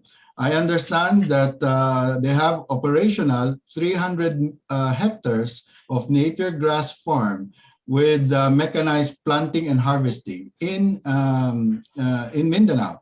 And they have the space for up to several thousand hectares. No? So this is already happening in Mindanao. I'm be glad to share the information with the gentleman, and happy to link them up with the other developers, that may collaboratively work with them on their project. So thank you, Bert. Thank you, Ellie. Thank you, Sarah, and thank you, Jamie, for your presentation and your participation in the Q&A. So please do stay on for the open forum. Okay. Now to moderate our next segment, I'll pass the floor to Nasrin Castro, the branch manager of the Climate Reality Project Philippines and a Climate Vulnerable Country Support Program Fellow. Nasrin? Salamat, Attorney Pete. Yes, please do stay on. And also for our attendees, keep your questions coming because we'll have another portion, another round of the open forum. Okay, allow me first to express how the Climate Reality Project Philippines is once again thankful for this partnership with the Institute of Corporate Directors, the Institute for Climate and Sustainable Cities, and now ClientEarth. This is such a timely webinar that responds to the call of the world scientists for faster, more widespread transition towards renewable energy development. I thank the speakers for shedding light on the energy transition risks and opportunities, and for emphasizing the responsibilities of our corporate directors, banks, companies, and all our stakeholders in this transformation. For us, it's clear that renewable energy is the now and the future. Our e-systems and technologies will only get better at this point, while those of coal and other fossil fuels are becoming obsolete and generating stranded assets and financial risks. The sooner we recognize the immense potential of renewable energy as bankable investments, the sooner we benefit from cheaper, cleaner, and more reliable energy sources. Now for this segment, we will ask our invited panelists to react to our discussion so far. First up, we have Eduardo Francisco, the president of BDO Capital and Investment Corporation of BDO Unibank. He is also co-chairman of the Capital Market Development Council of the Philippines, vice president for International Association of Financial Executives Institute, treasurer and trading nominee of BDO Securities Corporation, and chairman of Averon Holdings Corporation. He is also a fellow of the Institute of Corporate Directors, Shareholders Association of the Philippines, AFC Merchant Bank, and a member of Rotary Makati West and PLDT Banking Triathlon team. So definitely, Mr. Eduardo, we will be engaging you in the upcoming Mobility Awards nationwide launch this coming September. He was also a previous member of Capital Markets Committee of the Bankers Association of the Philippines and the Strategic Advisory Committee of the Philippine Stock Exchange and the Makati Business Development Council. Let us welcome Mr. Ed Francisco. You have the floor, sir. Thank you, Nash. Thank you, Pete, for the invitation. I'm honored to be among this distinguished roster of speakers. Anyway, my part is really just supposed to be short anyway and really just react. So basically, at least representing BDO, anyway, and I guess even representing the banks and Joanne will talk anyway representing BPI, but the Philippine banks anyway are cognizant of the SDG goals and climate change. We're gonna try doing our best. Admittedly, we were late in following, I guess, Equator principles. Well, it's not even officially launched here, not officially followed, but in general, local banks have not been lending to new coal anyway. And then I guess from BDO's perspective, we are the first green bond issuer anyway, and we are, our SDG reports are being reported. The only challenge really, or the real problem I see is the what to do because there are not enough renewable energy proposals reaching our desk. So there is a shortfall. I heard what Bert said about not having us having enough base load, but I also sort of am reluctant and sort of disagreeing, or maybe we just have to see the experts. I agree with you, Pete, kasi parang I was in another forum the other day, and everybody saying that we really will have brownouts next year. So, despite the shutdowns and inefficiencies, if our coal plants are old and we don't build new plants, whatever they are, then we're all going to be in trouble next year, and I don't want that to happen.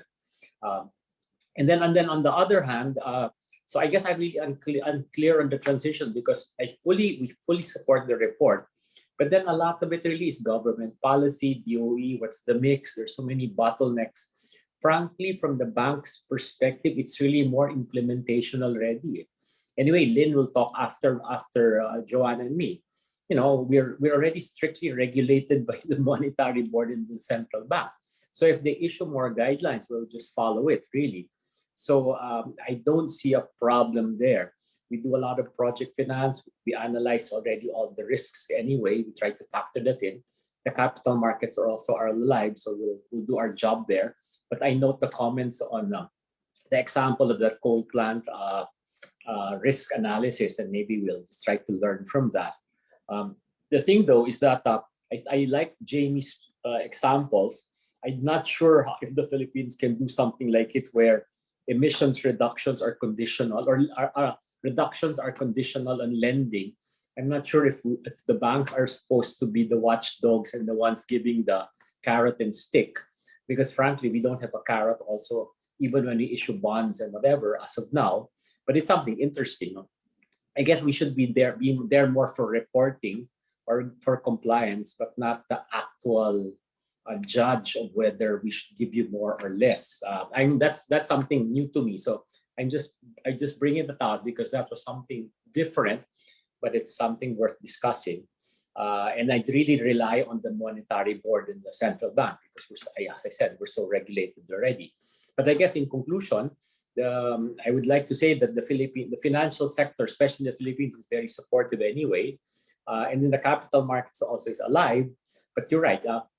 If we can work with the SEC or even the PSC, or more the SEC, especially because when we do bonds for financing, if there are some rules that you want to put in there on some risk to be maintained, or you can mandate some professional agencies that we get these reports for because they're not required, we will welcome that, so that we can protect the investors and enlighten them more. But in general, because there's a lot of liquidity in the banks, loan growth now is in fact shrinking. Loan growth is down, so our loan balances are shrinking. We're really looking for new projects, and we're seeing a dearth of projects, even if there's a looming power crisis. So with that, Pete, thank you, and then I'd love to listen to Joanne, and I'll just join the floor later on. Nash, back to you. Thank you.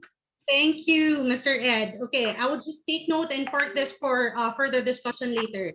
On the bank's perspective, what do we do next? And there's not enough RE proposals, and whether energy policies are implementation ready. Okay, we'll deal with that later during the open forum. Okay, let's now proceed with our second reactor, Joan Bueno Ayala, who is the Vice President and Head of BPI Sustainability Office, overseeing the development, execution, and evaluation of ESG goals, policies, programs, and activities of BPI and its subsidiaries. Joan previously headed BPI's Sustainable Development Finance Program, which ensures that BPI's loans for energy efficiency, renewable energy, climate resilience, green buildings, and sustainable agriculture products are compliant with global standards and support the UN Sustainable Development Goals. BPI sustainability initiatives receive local and international recognition for the cutting-edge innovations and the high ESG standards and practices they uphold and promote. BPI provides technological and financial advice, as well as environmental risk management solutions that form part of loan packages given to both big and small companies. Prior to her roles in sustainability, Ms. Joanne had stints in BPI's corporate banking, corporate planning, and asset management trust corporation. You have the floor now, Ms. Joanne. Thank you very much, Nazarene, and thank you everyone for inviting us over. So I prepared a couple of slides to make it easier for me to share our experience in BPI, noting that well, Ed and I were assigned heightened impact of physical climate change and energy transition risks on businesses. By the way, before I move on to the next slide, I want to emphasize that we are not looking at climate change alone in BPI, and I'll explain later. Okay, let's go to the next slide, please. So what are the climate and environmental risks in the Philippines? So take note, there is a second word there, environmental risks. Okay, next slide, please.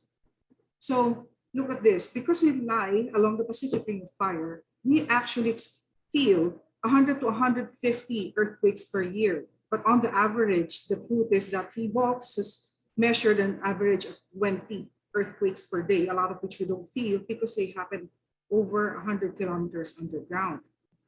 Also, this is common knowledge, we are located along the typhoon belt. So we have 20 to 25 typhoons per year, and that 3.44 millimeters of seawater level rise translates to around 4 inches by 2015. Now, of course, we'd like to look at opportunities that this bring about. Of course, now business plans are designed to be more resilient.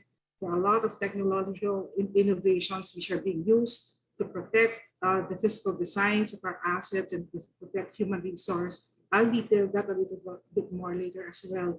And of course, when all things fail, we cannot say, for instance, redesign a building that's already existing. We run to insurance. Okay, the next slide will show us a couple of pictures. Look on the right. These things, whenever say like whenever BPI is invited outside, and I show pictures like this to them, they'd say, "Oh boy, this is like end of the world to us." And I would say, in the Philippines, would say, "Oh, it happened again." So see how we are right in the center or the epicenter of all these environmental risks. Now, I differentiate that from climate because climate is more of typhoon and flooding. But when we talk of earthquakes and volcanic eruption, that is not due to climate. That is because we are in the Pacific Ring of Fire. Now, fortunately, look at the lower right. There is a system that we have been espousing. In fact, the Bankers Association of the Philippines asked me to share this. Even the central bank asked me to teach in rural banks and thrift banks. They said, "Come on, Joanne, why don't you teach the rest of the banking sector, because you stumbled upon a system that's free anyway." So we've been campaigning about this. The name of the system is Hazard Hunter, free online. You can use your smartphones to tap into the system and identify where you are located to find out how exposed you are to earthquakes, typhoons, flooding, and volcanic eruptions. And just to give proper credit, this system is owned and maintained regularly, even up to today, by no less than Revolts itself, Pag-asa UST. Okay, next slide, please. Now, we all know, can you please click forward? Yes. So the Philippines, as mentioned earlier, I think it was Pete who mentioned it, that we get a gold medal when it comes to the competition for having the most expensive electricity in the region. Vietnam is less than half our cost. So imagine how we would be competing in the region given these prices. So even landed cost of agricultural produce like rice and chicken. Can you please click again so that we can see there? So we have the most expensive electricity in the region, and sorry, but the word here is unreliable source of power. Of course, intermittent is another word for it. But with these intermittent source of electricity plus the cost, that gives you a very uncompetitive scenario for our country. Next slide, please. This is just to show you that this is how Hazard Hunter looks like on the right. So you can see that it's simple mapping. You can type in your longitude and latitude to make it more specific to your addresses. And what we encourage other banks to do is to do it for the rest of your portfolio, your own assets and your clients' assets. And they do appreciate it. We've been giving this out for free to our clients. And in the past, Gigi Matinola's era, when he was president of PPI, we only did 16 city study, or we mapped only 16 cities for climate hazards. Because of this Hazard Hunter system, we have practically mapped the whole country. So we have our hazard assessment for 1,644 cities and municipalities. And the assets of the bank, even the assets of our clients have been mapped. And in fact, we're almost done even with the retail side. So it's the system is free. The system is available online, very Philippine focused, and there are a couple of surprising results. Some scary, but that's for another talk altogether. Okay, next slide, please. So this is our commitment. BPI has, in fact, mentioned this during the annual shareholders meeting last April 2021. So we know that we can be halving our portfolio. So we're committing to this. We will be halving our coal portfolio by 2026. And actually by end 2032, we should be completely out of our coal exposures. And this is our way of supporting the Paris Climate Agreement to target less than 1.5 degrees centigrade. Of course, we know that it's a dream, but we all need to do and contribute our tiny little share in this dream. Okay, next slide, please. Okay, so what are our sustainability initiatives? And we'd like to share this as well. Next slide, please. No secret anyway. So and we are sharing this because we've seen how it has helped. So we have been we're actually the first bank to do all of these reporting, from GRI to integrated reporting to SASB. Why does it help? Well, it helps us because, well, Ed was just talking about bond issuances. We did a global issuance, a Swiss franc issue, 100 million, and a dollar issuance of 300 million. Have you ever heard of a Philippine bank offering a bond and being able to fetch a negative yield? First time ever. First bank ever in Southeast Asia to get a negative yield. And why is that? You know, partly it's because of how transparent perhaps we are, because we do those reports. And we also, as shown in the second bullet, we have a partnership with IFC. So we are very much aware of and complying to the standards that have been taught to us by IFC. I am an IFC student myself. I've been trained by IFC for almost 8 years. So we do comply with their global standards, which are considered gold standards, and that helps us a lot. In fact, if there's anybody in the audience now, thank you, IFC, because we would not have fetched these very, very fantastic rates for our bonds if not for your help.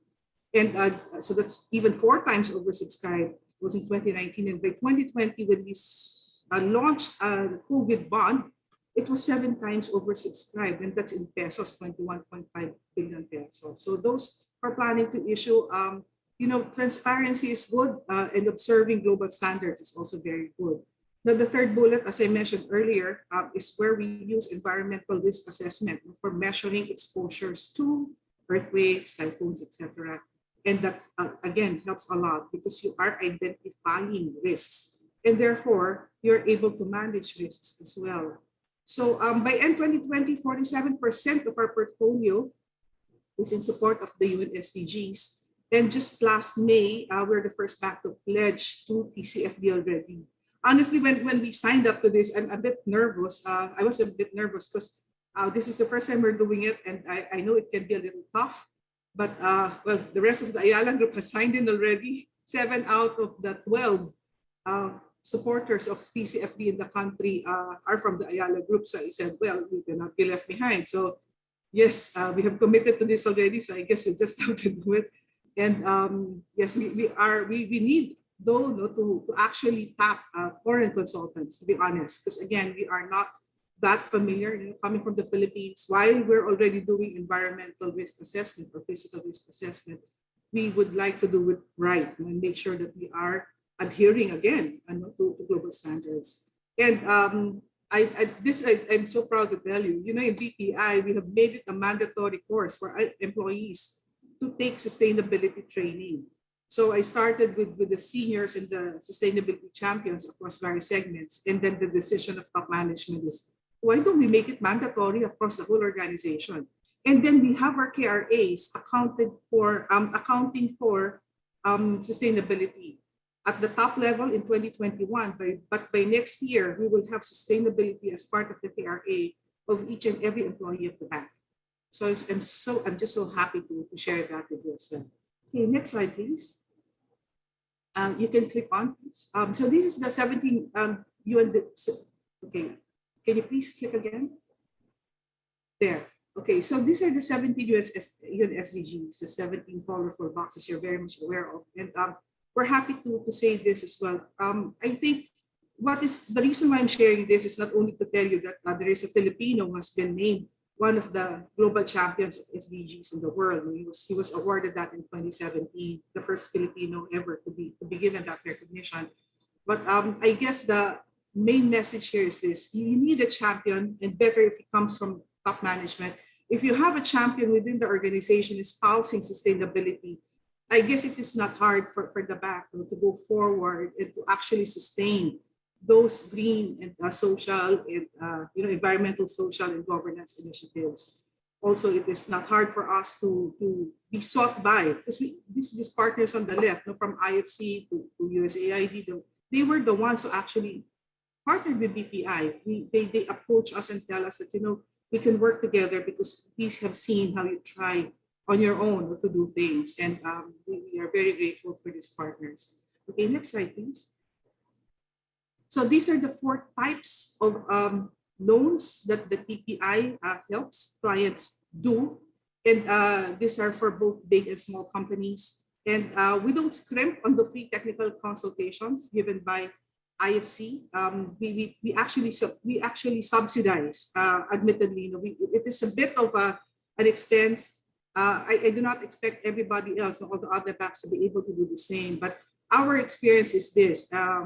We proudly can say that all of the clients who have done any of these 4, from energy efficiency, renewables, climate resilience, or green buildings, and then sustainable agriculture, the clients we have assisted and have actually followed and implemented the recommendations by BPI and by the IFC technical consultants have all succeeded. There is no NPL to date from the list of clients who have actually followed the advice to them. So there's a technical process, the technical evaluation process, other than the financial evaluation process. And we have over something 354 projects done to date already. Okay, next slide, please. And towards the last few slides, this is the vision of BPI. We have a separate vision for sustainability, and it is our vision to have an inclusive, innovative, and trusted, to be an inclusive, innovative, and trusted leader in responsible banking.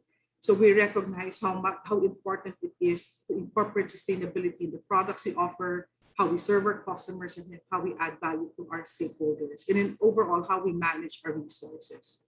Okay, next slide, please. And this is the formula that we've been giving out. You can click on to the yes, up to the 4th box. So ESG is common to everyone. The last E, or the second E, which we branded as E2 to differentiate it from the first E, is economic. So we do this. Of course, we as a bank would like to make sure that the projects that we support as for our clients, and we ensure technical and financial viability. So because of that, we know very well that we are not just espousing ESG. So it's not enough that we comply with the technical requirements, the eligibility requirements under E, under S, and under G. We have to make sure that the projects that we support, that we fund as a bank, is actually making money, will actually be profitable, because that is the only way that the project becomes sustainable. Otherwise, the project becomes a charitable act, a charitable initiative that will continue to need, say, grants or donations. But that, because we are a private bank, remember, we are not a development bank. At the end of the day, it is important that the project can sustain itself financially. So there's economic sustainability. That's why our formula is a bit unique. We make sure that as we do ESG, we have a second E. Okay, so that's towards my last slide. Next slide, please. So just to share the formula, ESG plus E, where economic sustainability is represented by economic rules and standards, which are incorporated in the core business strategy. Okay, so that's it for us. Just let us know if there are any questions from the audience. Thank you. Thank you so much, Ms. John. After hearing from our banks, up next, we have our first reactor from the government. Lynn Javier, the Assistant Governor of the Bangko Sentral ng Pilipinas. She is the Assistant Governor of the Policy and Specialized Supervision Subsector in the Bangko Sentral ng Pilipinas, which is the policy and data arm of the BSP. Ms. Javier represents the BSP in the Basel Consultative Group and has been part of the international working groups such as the Technical Working Group on the Basel Committee Core Principles for Effective Banking Supervision and in one of the Regulatory Consistency Assessment Program assessment teams. Ms. Lin also represents the BSP in the accounting and auditing standards setting bodies in the Philippines. Nice to have you again, Ms. Lin, on our ICD webinar. The floor is yours. Thank you very much, Ms. Lin, and thank you very much for inviting the Bangko Sentral to be part of this webinar. So let me begin by echoing what Sarah, Ellie, and Jamie mentioned a while ago about the strong call for among regulators to embrace the sustainability agenda. Now, the BSP responded to this call because we believe that ESG-related risks, not just climate risk, pose safety and soundness concerns to individual banks and pose threats to our financial stability. Now, while the Philippines only contributes around less than 1%, 0.03% of the total greenhouse gas emission, we are still among the most vulnerable countries in the world. So we always rank, I think we're sixth on the most vulnerable countries in the world. Now, the BSP adopted a two-pronged approach in our campaign in adopting the sustainability agenda. We started with an awareness building campaign that's 5 years back. We collaborated with varied development partners in terms of building awareness on ESG-related principles. And in 2020, we now mainstreamed our expectations in adopting the sustainability agenda through the issuance of Circular Number 1085 on the Sustainable Finance Framework. Now, that issuance is actually deliberately timed. We issued that April 2020, that's amid the stringent economic lockdown, because we thought that this is the best time to consider ESG-related principles as the board of directors reviews, rethinks, and reset their strategies considering what's happening in the environment. So one critical element of Circular Number 1085 is about understanding risk. When we understand risk, we are more equipped in terms of embedding it in the risk management systems. When we understand risk, we also see the opportunities behind investing in sustainable projects. So what the BSP did was we followed our usual approach in issuing risk management guidelines. That is to set the tone of good governance from the top. We set out our expectations from the board of directors, set out the responsibilities and expectations from the 3 lines of defense as well.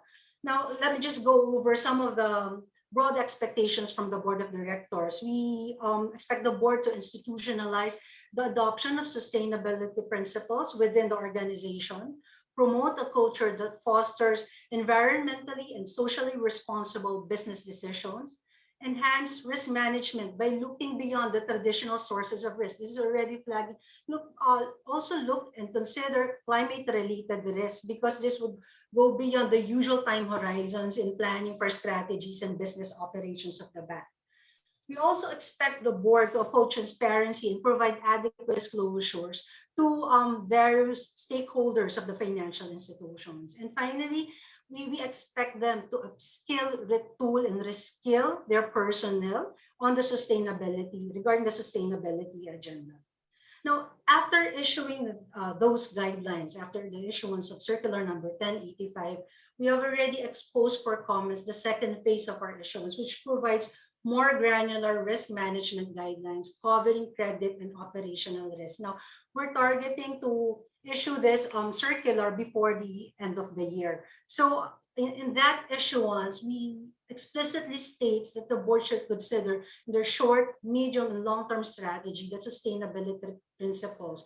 We wanted to see that their portfolio towards, say, renewables or sustainability-related exposures progressively increase as well. So we've exposed that for comments. We're now finalizing the document, and we're looking at issuing it by end of Q3 or Q4 of this year.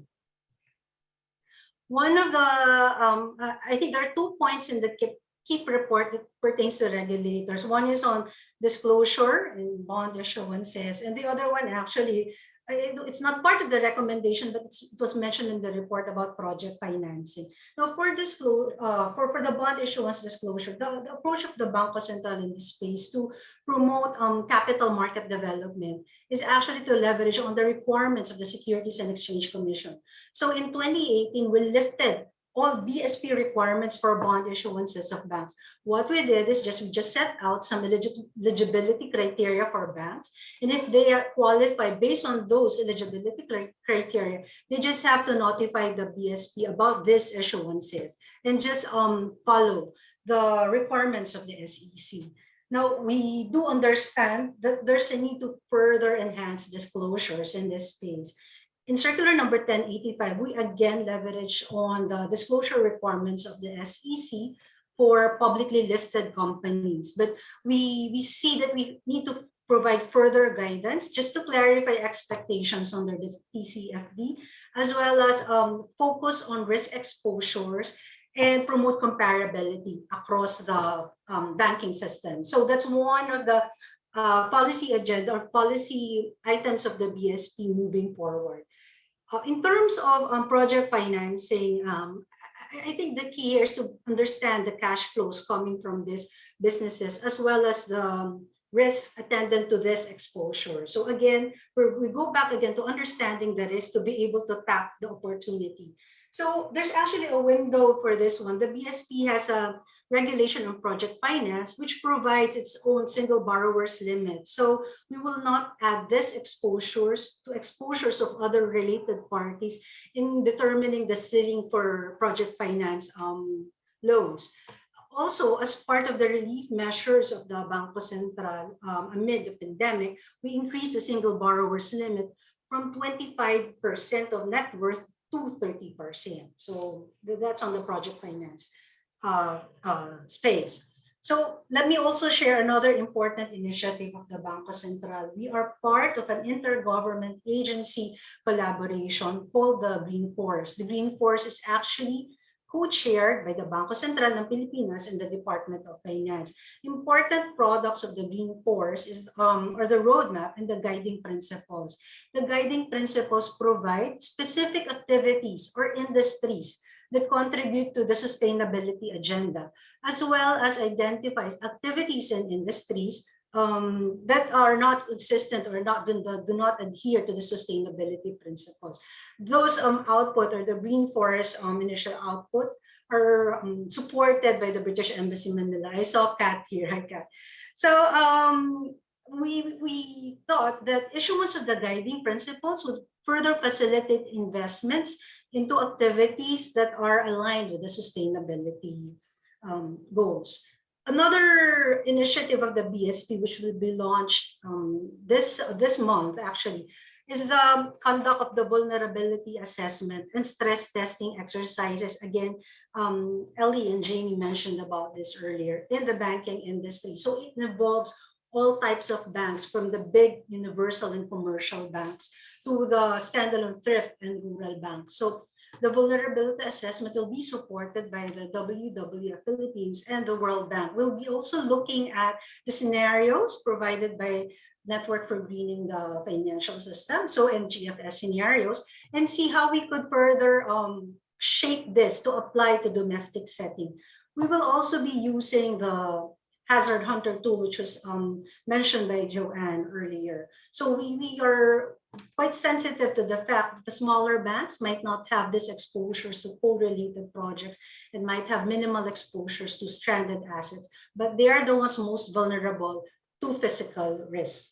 Now, finally, the BSP also has its own sustainable central banking program, which we launched last 2020. So the SCB provides the activities of the BSP on how we could embed sustainability principles in our practices and policies. So now we're also conducting our own vulnerability assessment of the BSP branches to physical risk using also the Hazard Hunter tool.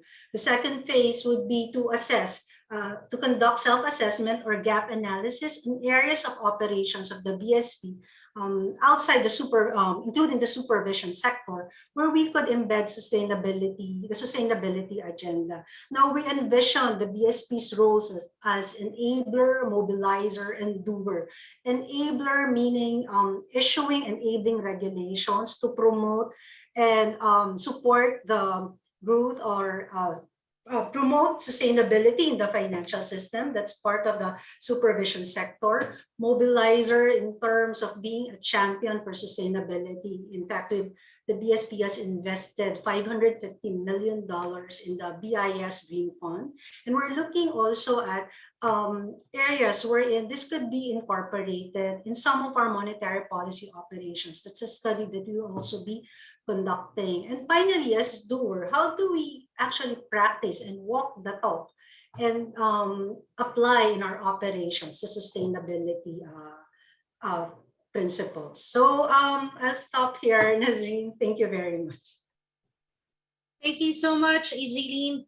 There are so many things that you have unpacked from the KEEP report that's really complimentary on the existing policies and programs of BSP, but we'll dwell on those during the open forum.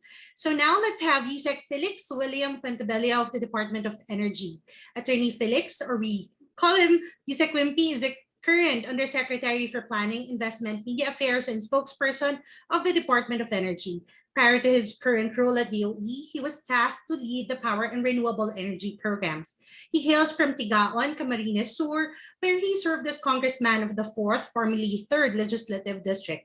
As a member of the House of Representatives of the Philippines, he pursued several bills, including the Anti-Money Laundering Act and amendments to the Procurement Act, or Republic Act number 9184. He started his government career as a political affairs officer from 1997 to 2000, as chief of staff from 2007 to 2010, housing commissioner of the Housing and Land Use Regulatory Board, and deputy secretary general of the Housing and Urban Development Coordinating Council, or HUDC, in 2011. Isaac Wimpy, you now have the floor. Oh, thank you very much. First, let me start it my talk this way, no. Walang mag-i-invest sa power kung wala silang kontrata. So that's the primary problem that we are experiencing as far as the finance sector is concerned. The Philippine Energy Plan will probably add another chapter on energy financing because we have recently added energy resiliency, and for this year, the update will add on energy security. And it's really a problem as far as financing is concerned. We are bombarded with investors, especially on the renewable energy, that they cannot secure a loan because of certain requirements from the banks. As far as the DOE is concerned, we have already spoken to the higher ups, high-level officers of the BP, Land Bank, and the other banks. But when we go down to the level of the evaluators, we see a problem. There's still a denial or a lot of requirements to be asked. And so what the Department of Energy did is really to focus on what the banks are asking for. It's the contract. So I agree with all the presenters, especially it was presented earlier that as far as the country is concerned, there's a need to educate, to organize, and to move forward with our targets as far as sustainable development goals. And in the energy sphere, in the energy world, we call it the clean energy scenario. So in our campaign, media campaign, we always have the hashtag #ePowerMo, which is the education portion. Then we have the hashtag we have the energy ability for organization, especially on the energy efficiency sector. And on the last hashtag is the energy or hashtag Enerhiyang Atin, which is towards sustainability and towards energy security. I know that the country has difficulty in understanding the energy sector and how we will transition towards the clean energy scenario. So that being the case, we presented to the President and the Cabinet that there's a need for the Philippines to maximize financing that is available globally for us to pursue our clean energy scenario. And that we would like to report before this forum that it was already ordered, no, by the president. That's why you have the green force as mentioned by our BSP, esteemed BSP representative.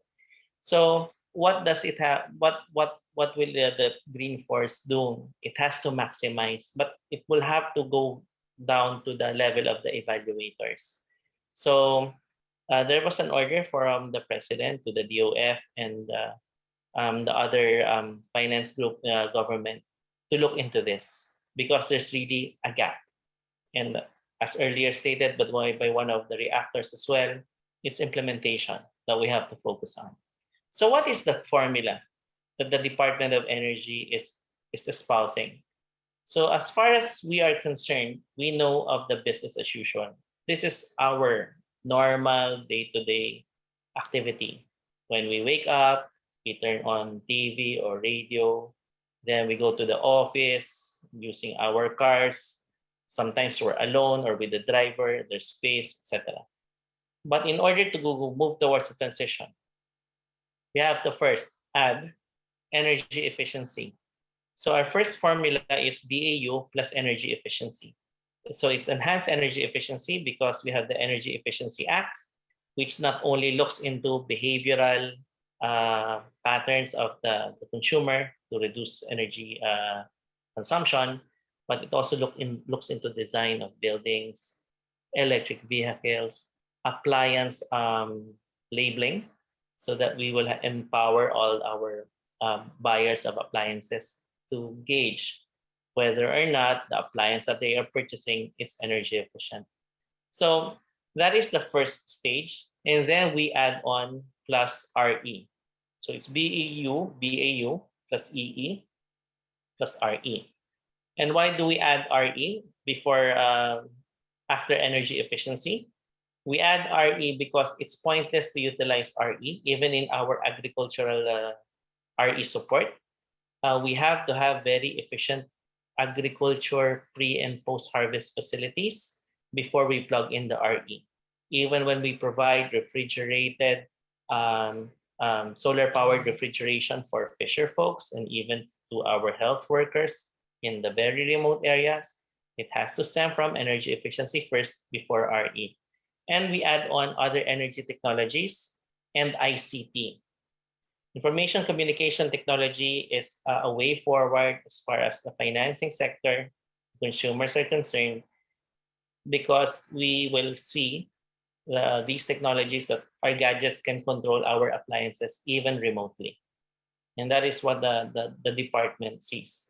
Plus resiliency, plus security is our result towards a clean energy scenario. So that's our simple formula. So where will the banking sector or the finance sector come in? Of course, as far as the green force is concerned, you don't go to the BAU. We were discussing a lot about coal and demonizing it, but we need all the energy resources.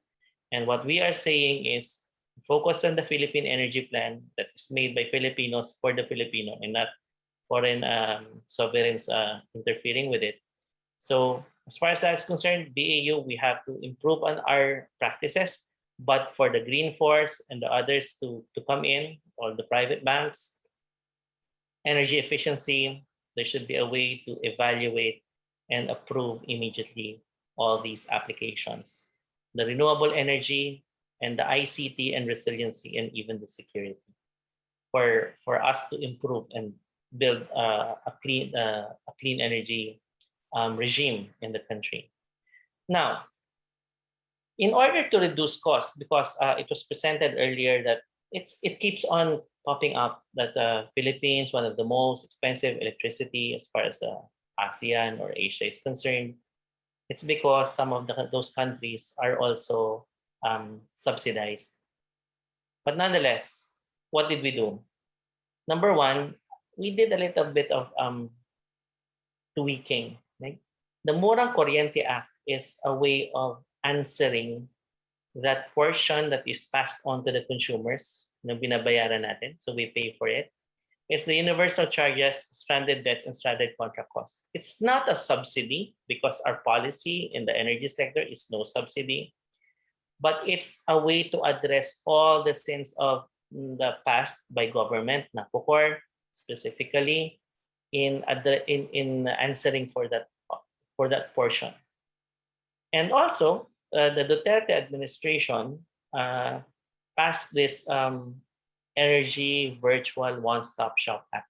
It's addressing the red tape in energy applications. There were concerns about NCIP, etc. The NCIP has already submitted its revised process so that it can comply with the timeframes as placed there in the Energy Virtual One-Stop Shop Act. And if any agency fails to act on these applications to approve or to disapprove, automatically the application will be deemed approved. There's also addressing the cost as far as the WESM prices are concerned. There was an alignment as far as ERC is concerned, because when we transition from an hourly interval of bidding in the wholesale electricity spot market, nagiging every 5 minutes na po siya. And then, instead of, Ma'am Mel is here, no? The former president of PEMC. Instead of 5 days, now is 3 days, no? So if the prices are up for 3 days straight, no, there will be the entry of the implementation of the secondary price cap. Why am I explaining all this? Because these principles are very important for the evaluators. Again, the contract should be the contract requirement should be addressed by the finance sector, so that the DOE as a whole addressed the prices through competitive selection. Because we see in the international community, they have been saying, quote unquote, renewable energy technology has been more cost competitive versus our use of conventional power or conventional energy technologies. As far as the DOE is concerned in the local level, when we march from the business as usual to the clean energy scenario, the shift itself would cost an additional $151 billion by 2040. This has already been published by the Department of Energy in the Philippine Energy Plan 2018 to 2040. That is why, again, the DOE focused on addressing costs and in challenging all these statements that the RE is becoming cost competitive through the competitive selection process. So the CSP has basically 3 general subparts.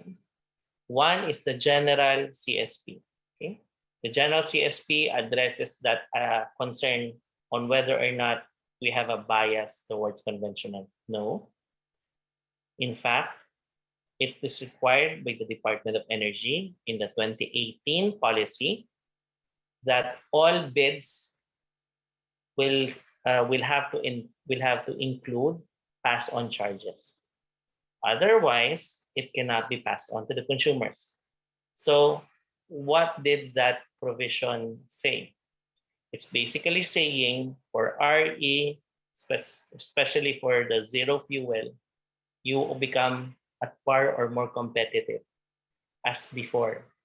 Because the bids before, they bid on coal plant and then they just say that we pass on fuel prices to consumers.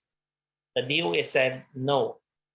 Secretary Cusi emphasized that all pass-on charges should be included in the bid. And that is what we saw on how Meralco did its bid. So all fuel volatility in prices, whether it's coal or nat gas, of course, there will be no zero as far as fuel for some of the RE, except for biomass. No? That will be advantageous to the RE, okay? Or it becomes level. The second rule, as far as CSP is concerned, is the Renewable Portfolio Standard. In the quota for distribution utilities as one of the mandated participants, for example, just focus on the DU, 1% should be sourced from RE. It will be increased probably it will be announced soon. It will be increased by the secretary. But still, that 1% in the competitive selection process for the compliance in in the renewable portfolio standard RTS, there's a ceiling price for the bid. And that is, it cannot go above what the consumers are paying already under the blended generation rate. So, ibig sabihin, ito na yung pinakamataas kung anong binabayaran natin ngayon, it cannot go above. And the third CSP is what the DOE will roll out in a few weeks. It's the Green Energy Auction Program. So the design is that ERC will provide for a ceiling price, and there will be bidding by the developers as far as filling up, for example, 2,000 megawatts of capacity. So that being the case, we're answering the discipline on pricing. Even if our country has zero, as a general rule, zero subsidy on prices, as compared to those other countries that have lower prices, but they charge it from their either from their taxes, from the people's money, or from their energy resources, where they have, some of them have very rich resources, not like our country. So as far as this topic is concerned, the DOE, the ERC have focused on the discipline in costing. But we have to indeed address the gap on how do we utilize or maximize the green funds, so to speak. And I was listening intently to the Bangko Sentral representative giving out all these new policies. But at the end of the day, we have to make sure that the evaluators approving these loan applications for our RE developers, for our energy efficiency service providers, they should be fully aware on how they will comply. And yeah, contracts would be the easiest way to address the risks. But we, as stated earlier, we already have designed this. We are pushing, for example, the NGCP to comply with their ancillary services requirements. And that will, again, improve the reliability of the power sector. So I think that's it. Thank you very much. I listened very well to all the speakers. Thank you for your inputs. And I think we really have to add a chapter in the Philippine Energy Plan for energy financing. But that will not be done this year, probably next year, when there's a new administration. Okay, salamat, Yusek Wimpy. Definitely. Please stay on. Definitely, we will have a very engaging open forum later. So for our last speaker, we have Kathleen Ann Capiroso Cobales, a climate change and energy attaché of the British Embassy in Manila. Kat is a key focal point on climate, energy, and environment concerns. She also spearheads preparations for COP26 in the Philippines and leads the coordination of the Energy Transition Council national process. Prior to her employment at the embassy, she served in the National Economic and Development Authority, where she led a division and handled climate change and environment management concerns. Kat, I know you have another engagement. Thank you for staying on. You have the floor. Thank you, Nas, for the introduction. Good afternoon, everyone. First of all, I'd like to thank the organizers for inviting the British Embassy Manila to be part of today's webinar. I'm really delighted to join this panel, which is composed of experts and champions in their respective fields. Indeed, our topic this afternoon is really timely and relevant, especially the arguments made by our presenters really offered interesting solutions to accelerating the transition to clean energy, especially emphasizing the role of the financing sector. In the Philippines, you've heard two important policies. First is BSP Sustainability Finance Framework and SEC Sustainability Reporting Guidelines. And overseas, Jamie and Ellie highlighted the task force on climate-related financial disclosures. With regards to climate talks happening in November in Scotland, I'd like to start by saying that as COP26 presidency, the UK, in partnership with Italy, is committed to increasing climate ambition. We have set out 4 goals related to mitigation, adaptation, finance, and collaboration. These are aimed at accelerating real-world progress towards achieving the Paris Agreement. So today, for this afternoon, I will be focusing on mitigation, emphasizing on accelerating energy transition.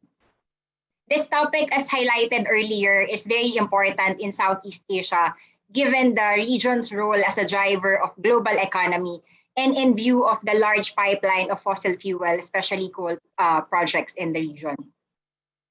Also, we've heard from our presenters that clean power is already a growth industry. Countries that will invest now will be positioning their economies in a booming industrial sector.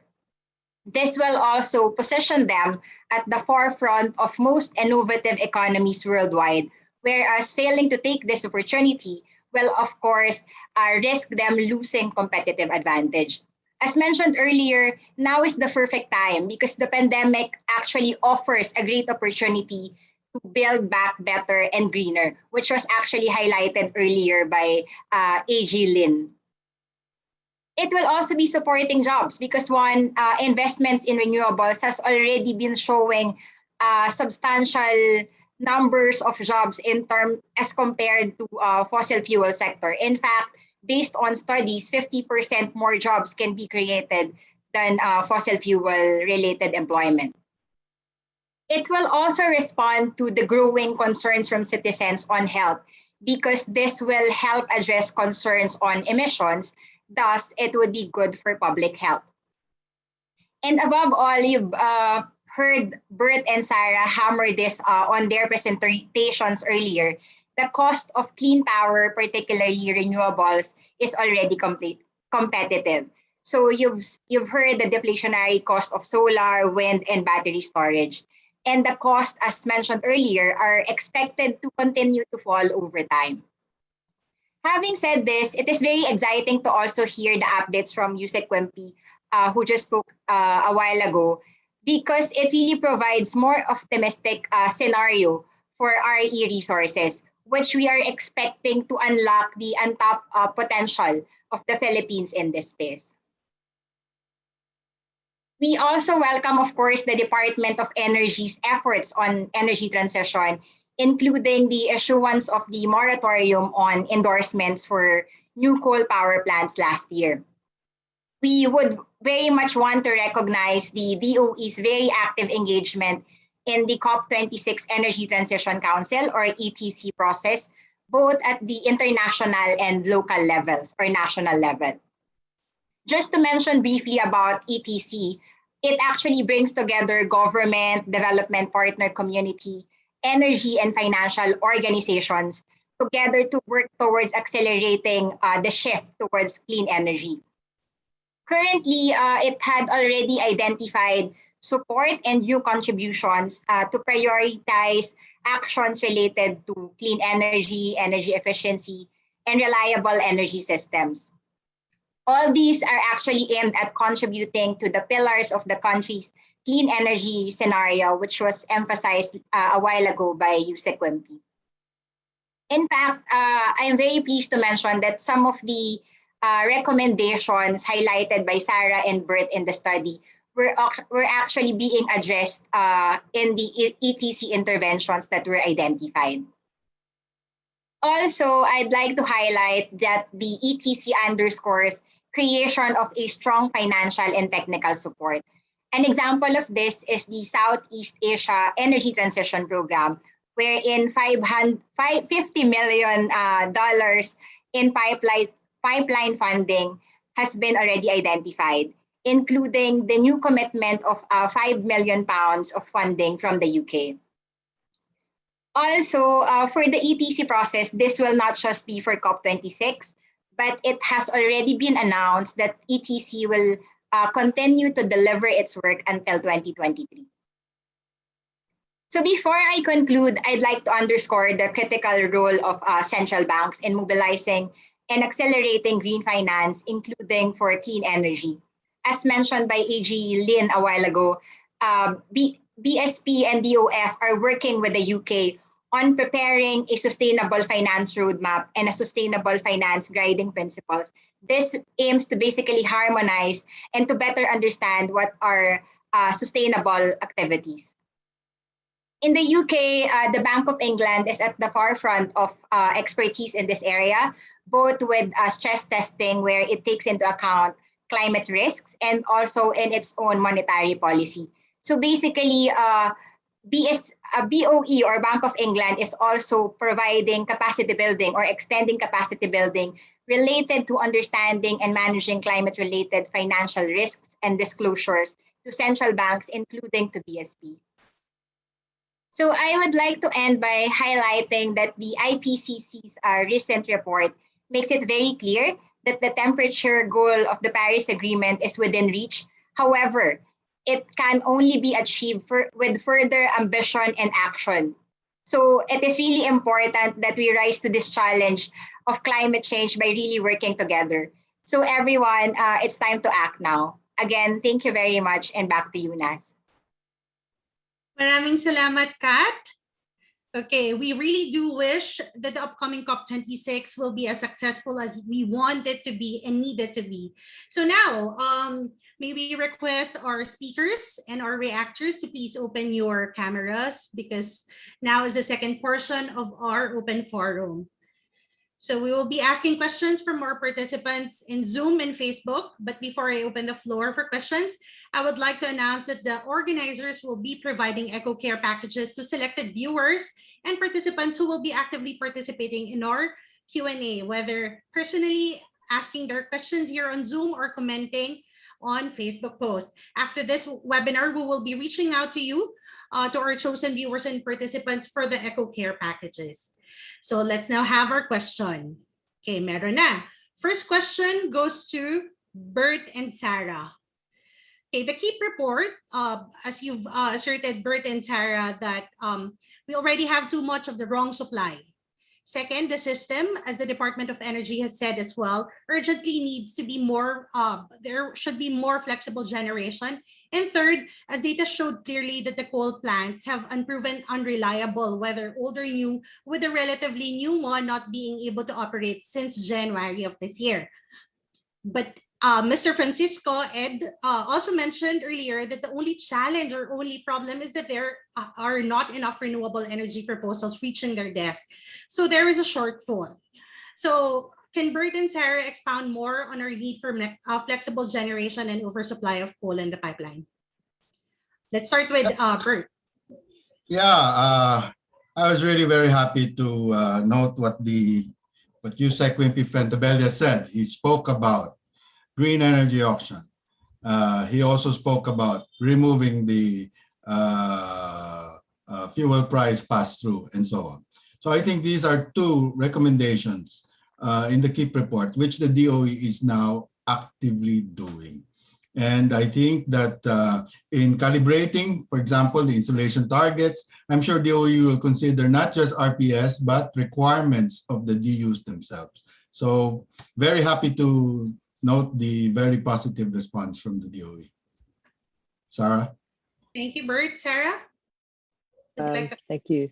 Yeah, thank you, Naz. Yeah, I agree with Bert's feedback, and also to note that when we're thinking about shifting to renewables and to a low carbon transition, for the Philippine context, it's a resilience opportunity.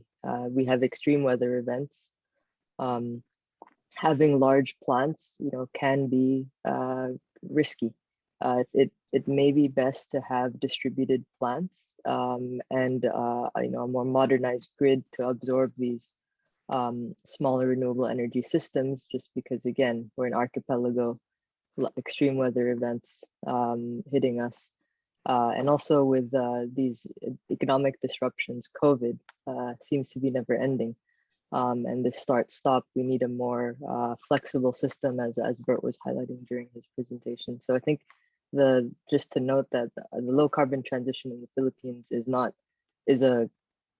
will receive low carbon co-benefits, but the main driver would be a more cost competitive and resilient system. Thank you, Sarah. Our next question, I believe this is coming from Yusek Wimpi's reaction, but I would like to ask Jamie and Ellie, also Bert and Sarah about this next question. How can renewable energy ensure energy security and self-sufficiency in the Philippines? Do we really need to avoid foreign interference in energy planning? Is energy transition and acceleration beneficial from a purely economic standpoint, even removing the climate and Paris agreement lens? Jamie, would you like to take this? I think that might be more appropriate for Bert, Okay. based on the fact that it relates to the Philippines energy Let me have the specifically. courage to take on that, no? And let me make a bold statement here. I think that with the recent actions of the DOE on the green energy auction, on leveling the playing field by removing that pass-through, and the most recent transmission development plan, I think we're moving into a situation where renewables can prove that they are truly competitive. You know, if the field was level, renewables can be truly competitive. There's a need for the grid to adjust because, you know, you'll have more variable generation and so on. But this problem has already been solved in other countries. They have the ability through new technology, machine learning, advanced, you know, data analytics of solving this problem. So I am excited at the opportunity, you know, with the recent, well, where every one of us is holding our breath for that green energy auction, USEC. Plus, we know that this time, it's our turn to prove, you know, as renewable energy developers, for example, you know, I represent that in the NREB, thanks to the DOE, we can prove that we are truly competitive and we will have the reliability expected of proper power plants connected to the grid. If I may add for NREB, I think NREB should also have that subgroup for renewable energy financing, because there's a gap that keeps on coming up. There are a very few RE loan applications reaching the desk of the bank. That's contrary to what we are receiving, right? Yes. So there's an alignment, and that's a gap that we need to address. Because I know for a lot of RE committed plans and RE renewable energy indicative plans that have failed to secure bridge financing or some level of financial closing. Yes. Okay, thank you, Bert and Yusek Wimpy. Please feel free to use the raise hand button for our panelists if you have additional comments on the questions. Okay, I think this next question goes to Mr. Ed and Ms. Joanne. Can you share your recent experiences in the Philippine banking perspective on loans for solar farms? Would 50% financing suffice? Is bridge financing through foreign funds an option? Would the WESM or retail's electricity contracts be recognized as a basis for payment?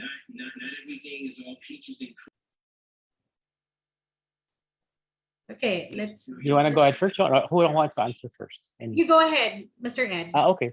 Sige, no, I'll just take a stab. Generally, of course, WESM we don't consider, kasi that's really the spot market, so that's not the contract. And that's why I totally agree with, I guess you said Fantabella, that we really need contracts, diba? Because otherwise there's too much risk, there's too much volatility. Now, the question about bridge financing. Remember a few years back when the DOE changed its rules for granting, when the FIT came out, basically they would only grant FIT when it was already constructed. And then basically you're asking the banks to finance this. Why will the banks finance it kung wala kang FIT? So if it doesn't pass FIT, then we have a stranded asset. Diba? So there has to be a give and take also. That hasn't been solved. So we need the contract. So bridge financing, whether it be 50%, 70%, it's not the bridge financing itself, it's the contract, because even unless it's 100% finance, you will ask a bank to finance it. But if there's no contract, then that's I guess that's the issue, number one. And then second, we can always size the debt. As long as there's a contract, if it's really profitable, it could even be 70-30, it's 70 debt. diba? But I guess it depends on what kind of contract you have. What if you have a PPA, diba? We look at that.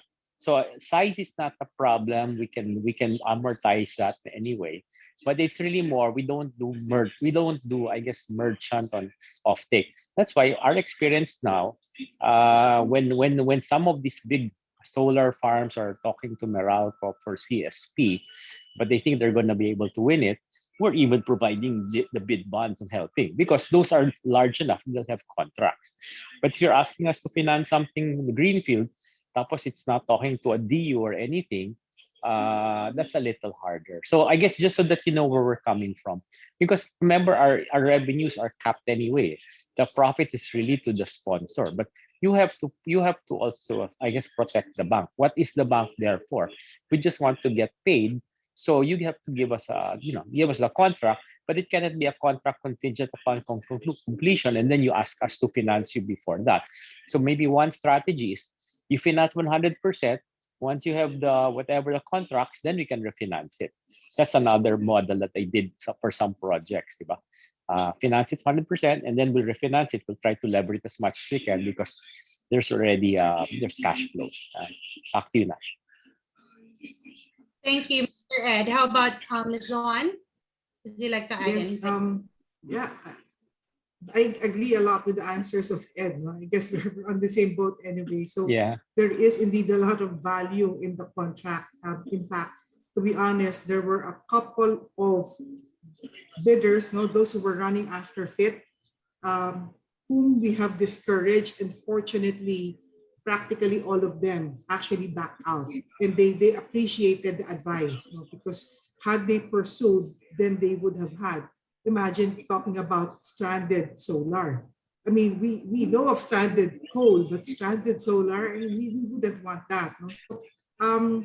We definitely value a lot the contracts, the PPAs, and on top of that, we also, as mentioned earlier, we do have a technical team whose services we provide for free. They're an external team, IC consultants, who do what we call TFE, technical and financial evaluation.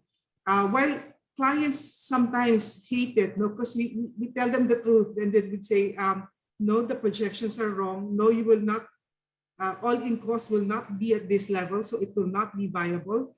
Therefore, the cash flow projections are off. You will not be able to pay your loan. And therefore, we cannot approve it the way you want it done, or the number of years within which you want to pay. I guess after some time, the people do appreciate that fact that, but you better hear the truth while the project hasn't been started yet. So you know very well if you will get into financial trouble. So we do have a bad reputation when it comes to telling the truth. I'm putting it in a way that that people can understand. But we'd rather be the messengers of the the truth. And we have indeed seen, though, a lot of renewable projects, even as small as a biogas facility that has become successful. And that is because, I guess, the lesson here is that first you have to make sure where the cash flow will come from and the assumptions that you will use. Because if the projections that you're using come from a technical provider only without you verifying it, and you're the project owner, it's very dangerous. So, and not everybody can give you free technical consultations. I just happen to be with the bank with that much support, but not everybody can do that to you. So my advice here is make sure you have that source of money that you can use to pay your loans. Make sure the projections are verified. Make sure that all the assumptions are well thought of, and including the life of the loan, the life of the project, and the cash flow that you will derive from it. So, and that, of course, in the end, relies a lot on the contract that you will have, the off-taker. Where, to whom will you sell the power? Or if it is your own, how much savings will you actually generate? So there are a lot of other things that fall into it, but those are the more important highlights. Thank you. Thank you, John. Okay, we have two additional commenters. Before Yusek Wimpy, let's start with Sir Bert. Sir Bert, you're on mute. Yeah, sorry, I'd like to yield to you, Yusek Wimpy. Go ahead, Yusek Wimpy. No, I was just going to highlight that there's that gap. You see, we really have global financing facilities, and then these are the requirements, which are more or less the same as what ordinary loans or how they evaluate ordinary loans. So it's indeed a tough task for the Green Force DOF BSP group. And it's a tough task also for us in the Department of Energy, writing that chapter for energy financing. Because we really have to, as Sir from BDO mentioned earlier, there should be a give and take. So if we keep on focusing on contracts, that was what the DOE pushed for. 2018 policy for competitive selection process, distribution utility, that's where they will buy it. 2019 policy for NGCP as a system operator to have contracts for ancillary services, which initially they refused to comply with. Now they're complying with it. So we're pushing for that, but still there is that gap. Because if we really want to transition, there's really something's got to give. So we are pushing for the contracts, but at the same time, how do we evaluate all those other projects that can be selling to the wholesale electricity spot market, which admittedly some of them do not accept. Okay, Yes, Naz, a quick addition to what Yusek Wimpy has said. There is that gap. Now, with specific reference to the stranded solar, I think it is worthwhile for all of us to review the current operations of operating stranded solar plants, no? Because there are those who did not get fit, depended on WESM revenues, and are still operating today. And remember, WESM rates today are very high. Now, I'd also like to add that because the DOE has been implementing the market mechanisms, for example, just recently, the EW Enhanced WESM Design and Operation, which basically removes, among others, moving to a 5-minute trading interval and removing automatic nomination of PMIN of coal-fired power plants. What does this mean? It means that all of the fully contracted coal-fired power plants are now do not have any guaranteed first slot in our merit order. It means that they may be curtailed despite 100% fully contracted. No? Why will they be curtailed? Well, if you have a drop in load, as what we've seen, they have been curtailed. No, that's something that we've already seen from the pandemic. But what if renewable energy capacities continue to grow? We've seen Ayala, etc. All of those having additional capacities. Even if you have a fully contracted coal plant, there will come a point, it will not be far, when it will have to be curtailed more and more and more. This is why we're saying there is stranded asset risk, despite having 20 or so many years baseload contract. If you are not dispatched, even if your client pays you, you now owe the market for energy delivered to their customers. And therefore, there is now a liability. And I wonder, has the coal plant considered the potential for those liabilities? Have their banks considered the potential for those liabilities? I think that when you take a holistic view of the current situation now, then merchant solar, for example, there is a view that merchant means you will not get any sale. That's not true. Under our system, solar is priority dispatch. In other words, they will surely be dispatched, they will surely be paid, but at the merchant price. Now, what if, given the current falling cost of solar, that merchant price is enough to pay bank loans? I'm asking the question. Have you made that analysis? It's not that a solar merchant plant will have zero revenue. No, they will have sure revenue. You just don't know the price. But what if that price, depending on the analytics and so on, tells you that, baka naman mabayaran pati loans, no? Is that not an option for the banks, or what kind of middle ground can they be prepared to take? Just wanted to put those out because every time I hear we won't fund merchant solar, well, what if merchant solar will surely be able to pay you under the most practical and realistic assumptions? Okay, Sarah's hands is raised, but Sarah, could we just I don't want to park this question of Sir Bert. I want to throw it to Joanne and Ed. Would you like to take that question if that certain assessment has been done by the banks? We've done that analysis in the past. We haven't done it recently because I guess now the Western prices have gone up. But in the past, I remember when I guess PVC the prices were so expensive, and then the average WSM was, I forget, I don't know, 3 or 4 pesos, and then the cost I guess the break-even cost was 6 pesos. It really would not work.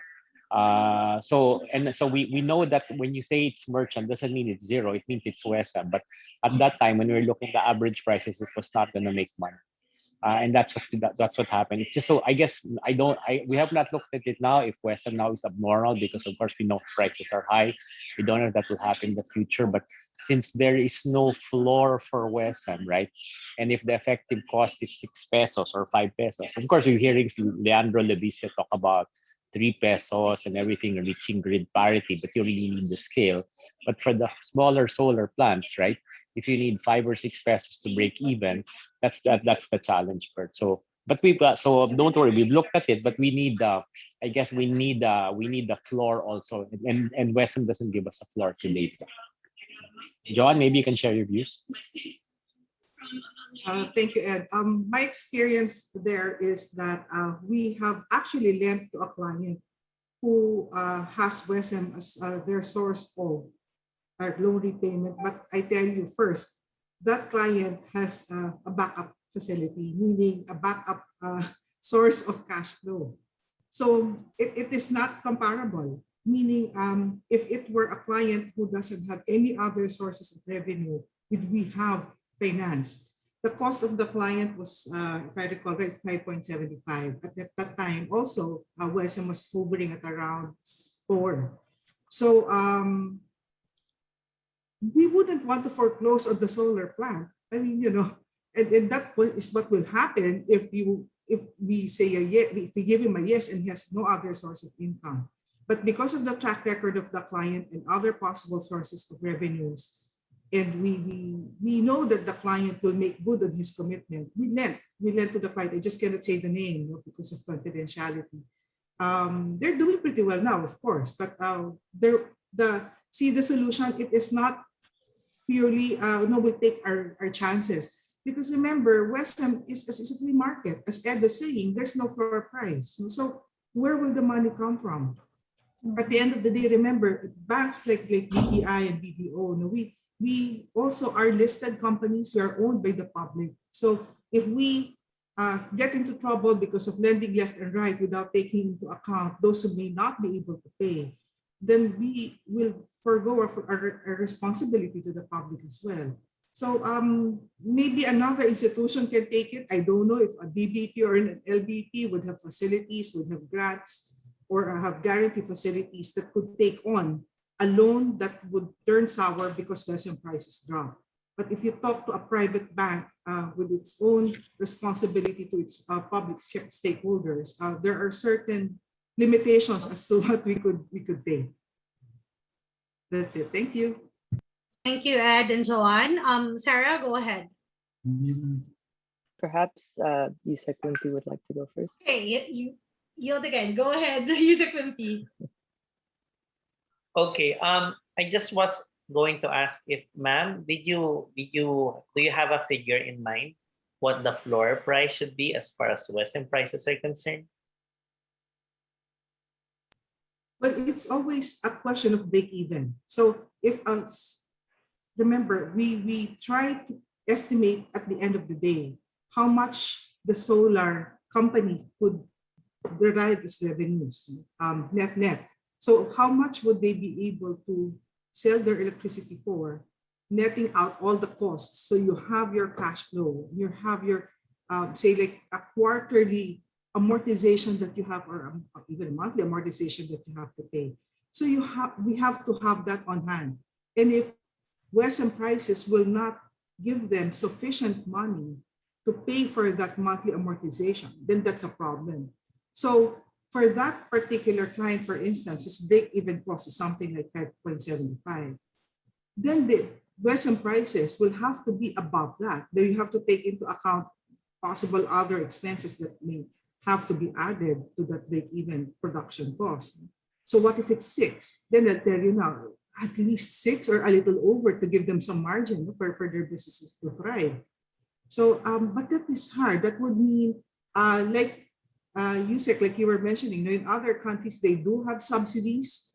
That is where government now takes its role, to have, but there will be market intervention to protect these RE producers, not just solar, but all of these RE producers who would like to assist.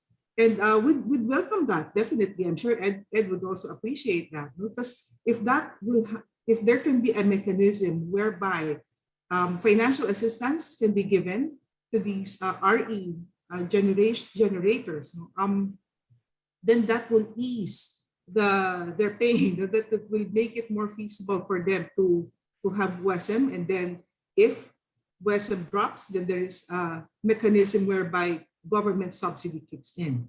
That would work. That would work. Of course, we'll have to define the numbers, but the concept alone is a possible solution. Okay, thank you. No follow-up questions. Let's proceed with Sarah, please. Thank you, Naz. Yeah, so I think it's clear that we need supply and we need the right type of supply, and we have a financing gap. We're seeing that PPAs are shorter term. Plants, merchant plants, need some sort of, I guess, surety for the banks. So banks, it's clear that you won't take a purely merchant price without some underlying contracted revenue source. So that's all clear. So I think one opportunity, and this was flagged by our colleague from BPI, is the use of a guarantee. However, we know that going project by project for a guarantee is quite a tedious task. So perhaps an opportunity, because we need to unlock the power of the spot market. It does have its uses to maintain system stability, as well as just whenever one needs power, you can buy from there. So perhaps a guarantee that is within the spot market system for merchant plants. So that way they have their minimum price, whatever that is, to be determined by the regulator, DOE, as well as feedback from the banks. But maybe this is something that we can look into as we're looking at financing options, because that way it allows the market to function, brings in that financing secured surety, but also doesn't support specific players. Rather, anyone can have this opportunity, and that's what we want to do. We want to bring in new participants to the market, and we want to encourage new recognition that renewables has a role to play in our system, and we just need to sort of transition the financing along with the technology. Thank you. Thanks, Sarah. Since Bert and Yusek, Wemby already started it, I just want to maximize our opportunities for having our energy and financial experts here. Please feel free to ask questions to each other as well. So just raise your hand. So the next question is, well, the trend now is the investment from coal and non-construction of new coal-fired power plants. There is a growing shift to fossil gas-fired power plants in the Philippines. What's your take on this? What is now the position of the Philippines with regards to RE improvement and transition? I would just like to ask this first to Yusek Wimpy, then I'll also ask what are the thoughts of Ellie and Jamie. Yusek Wimpy? Ako na, sorry, akala ko huli. Okay. LNG, it's not based, we're not saying that, what we just said is that base load, we have too much in the system. So What we are emphasizing is even for the distribution utilities, the buyers, and especially the system operator, they need the flexible plans. And as far as the system operator is concerned, it's around 15% of, for example, Luzon demand. So that's already 1,500 megawatts if you're talking about 10,000. And that's not even the peak. The peak is sometimes 12. So 24/7, you need that for ancillary services. And sometimes there's a campaign that it will be more expensive. It's really more expensive if we don't have power. That's the bottom line. So what we are saying is everyone should comply with the obligation. So in complying with the obligation, the system operator, the buyer, and the distribution utility, also the buyer, should be able to forecast what they need. And in forecasting, you see the base load, which is the bottom of your demand. That's the 24/7 requirement. And then you have the around 12 hours demand on top. That's the flexible plant that you need. That can be answered by LNG, hydro, geothermal, can also be wind or solar with battery. So any RE with battery can provide that requirement. So that is what we are seeing in coming up with the terms of reference in compliance with the competitive selection process. They should be the one to say that we need this at this time, and the plants will bid lowest price. But first, they have to be responsive to the demand. So if my peak is at night time and I'm bidding with a solar plant, it's not responsive because we don't have sun at night. So it's that the terms of reference or the CSP comes from the buyer. So that's where the discipline comes in. So Thank you, Yusek Wimpy. I think Ellie, in the international perspective, would you like to take on it? Yeah, sure. So I'm not an energy expert to advise on or even have views on like what's the right technologies. But as an advisor to clients that need to be assessing their energy package and also providing finance their energy package, it's about spotting what are the right trends and developments that will help those make the right mix. And one is the Paris goals and the role for gas. Previously we thought that there was gas was that transition fuel, and now we're being told by experts that actually gas, based on the emissions, but the methane that comes out in the production process and also the total life of these assets, it might not be the transition fuel. So it's about asking, what assumptions are we making about the role of gas as a transition fuel? I thought Sarah's comments earlier, particularly around learnings in the last 12 months on the commodity prices for coal within the pandemic, said that could be relevant for LNG. So again, that's another trend or development or learning. What would that mean in the position of banks, insurers and investors for these energy sector assets? Another one is the IEA, so the International Energy Agency, and what they're saying in terms of natural gas, in terms of upstream production and whether there should be that production and what the commerciality of those resources. So it's really about looking at the trends, looking at the developments, and then figuring out what's relevant and what's reasonable. And I think that there's a lot of information out there that's rapidly shifting by the day. Thanks, Ellie. We're over time, but I still have so many questions. So my next question is from Bruce Rodriguez of ABS-CBN. I would like to throw this to AG Lynn Javier. To our banking officials, regulators, and experts, how much losses are we looking at in terms of stranded assets with the current power generation landscape? How soon should the industry act to minimize such losses?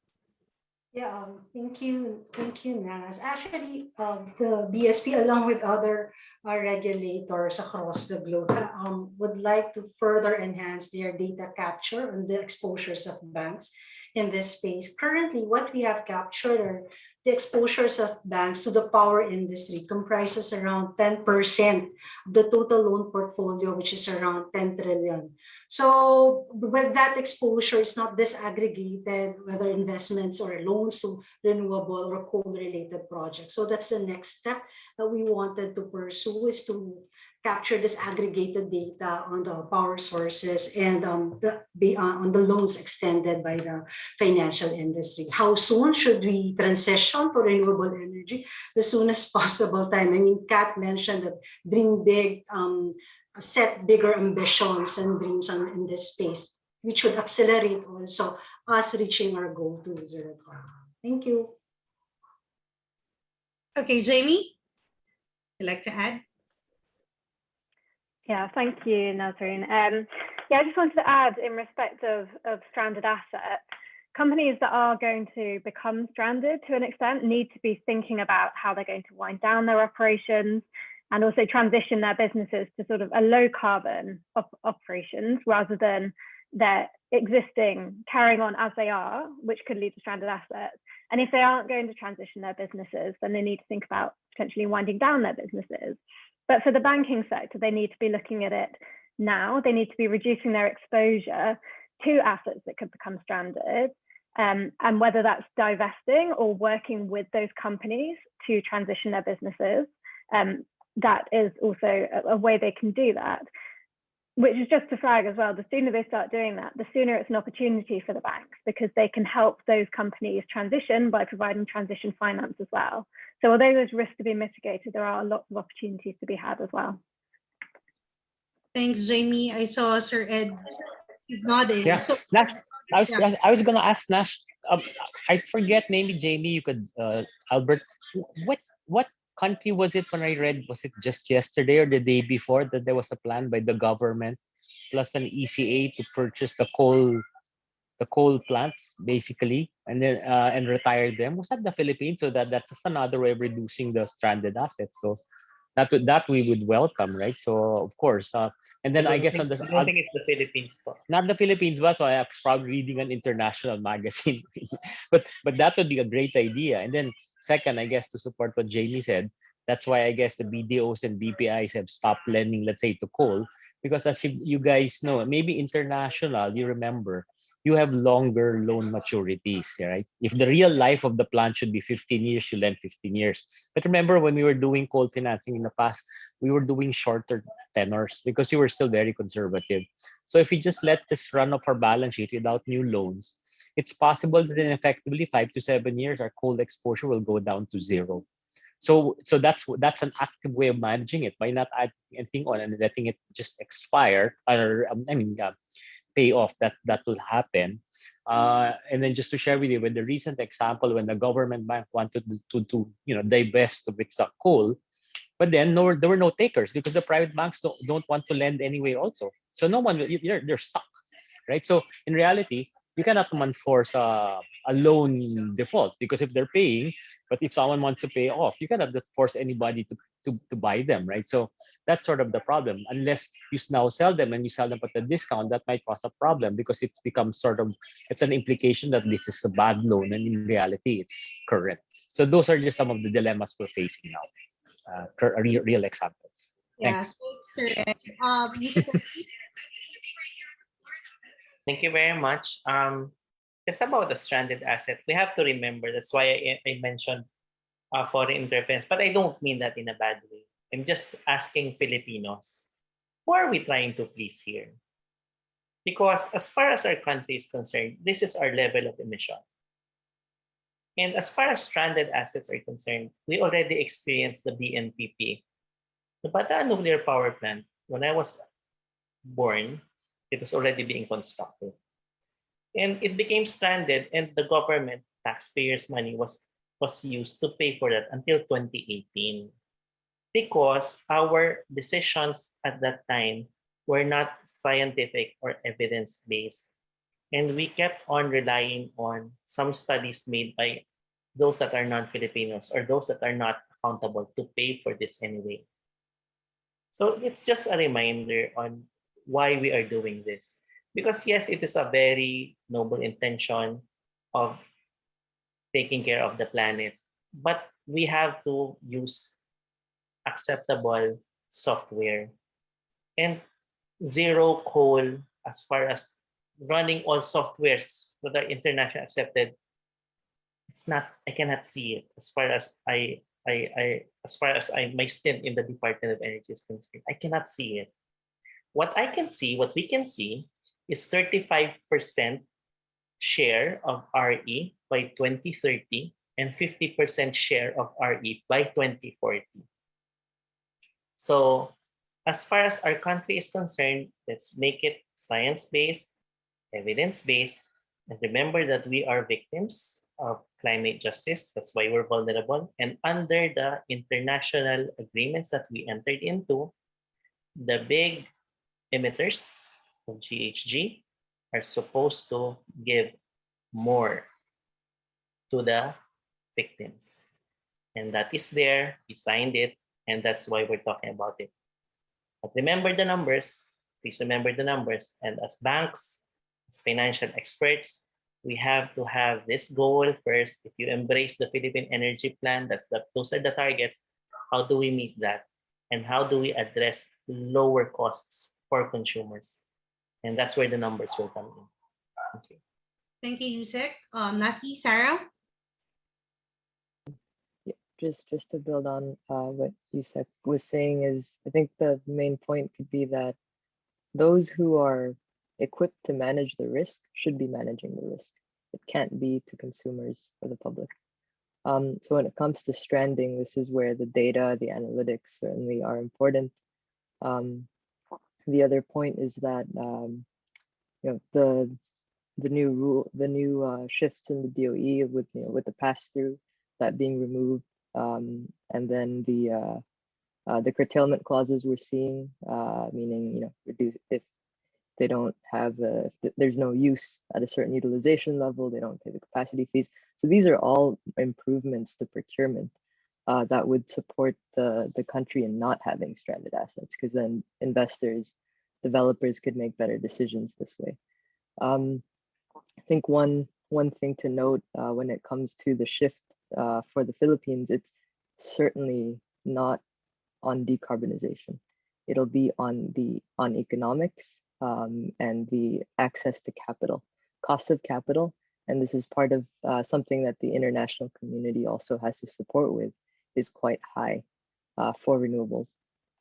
And so it makes it can translate to higher costs unnecessarily. And so the guarantee that we had discussed previously for the merchant plants, reduced cost of capital in general, all of this has to come into play in order for us to take advantage of new technology or low cost technology, not necessarily new.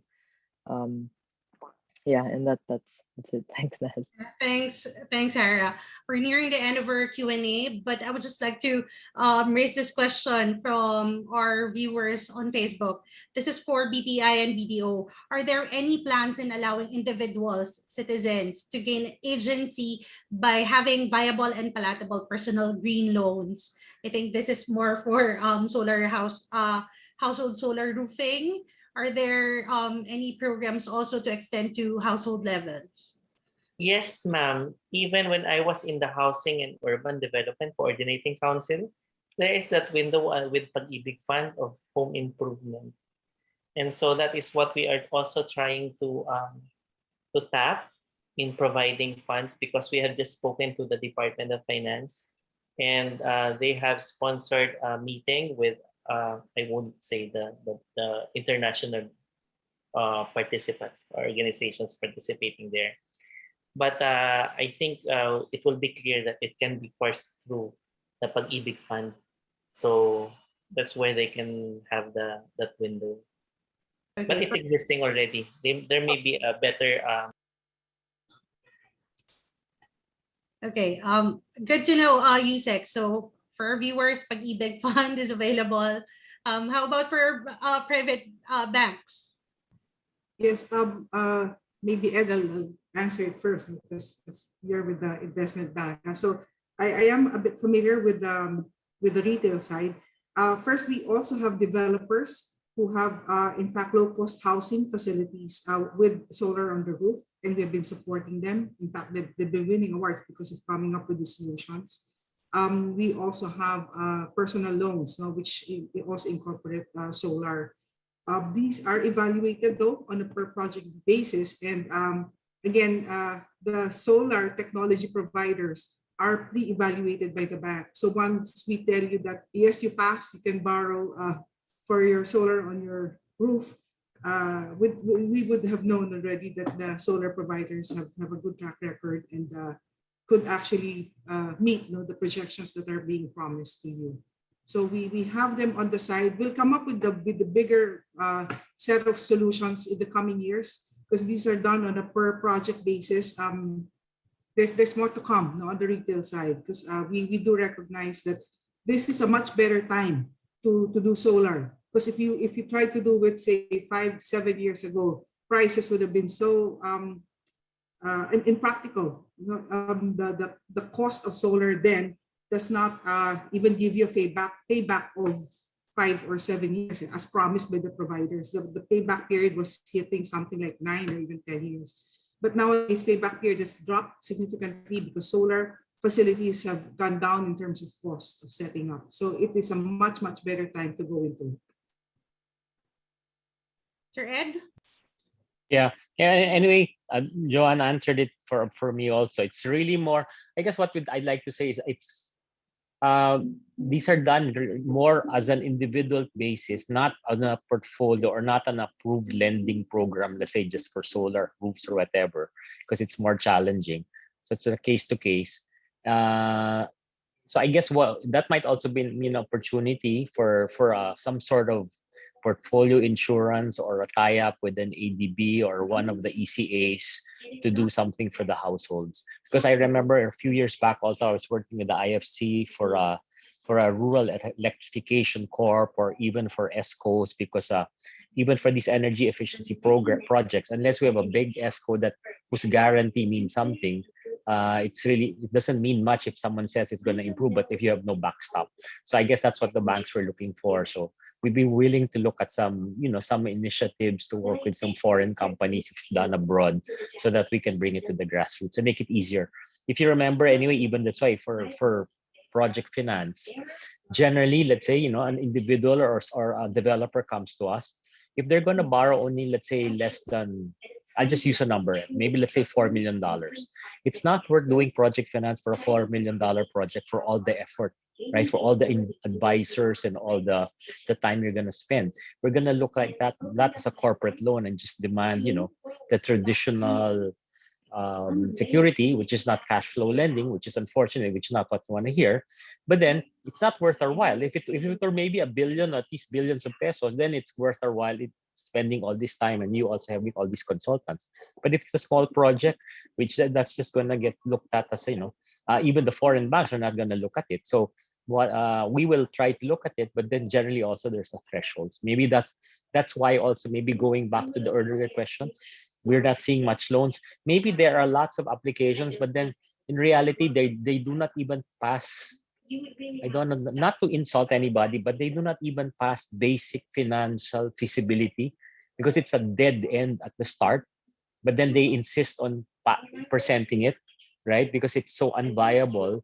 So we will not. That's why maybe we don't even consider that. We don't even see enough loans, because there have to be certain standards, like Yusek said. So that's what we're not seeing. But then, and on the other hand, maybe Joanne does that, but that's where also we've had help with the DBB, for example, because they're more developmental.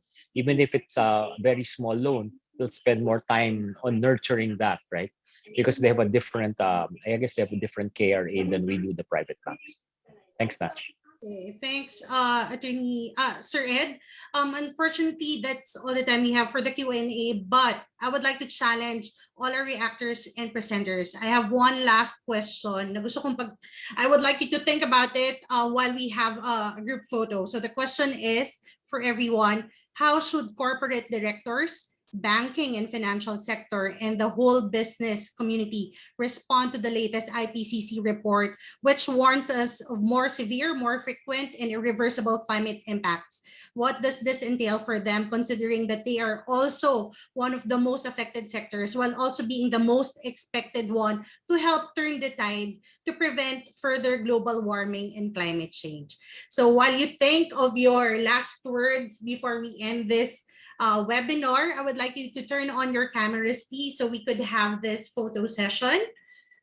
Then we'll quickly go one by one. So tech team, are we ready? Red, may I also request you to open your camera? The host has to open. Okay. There. Okay. Ready, tech team? Okay, 1, 2, 3, smile, everyone. Another one. Okay, thank you. So we'll start with Bert. Yeah, my answer is easy. I think I wrote a commentary at the Philippine Star precisely on that point.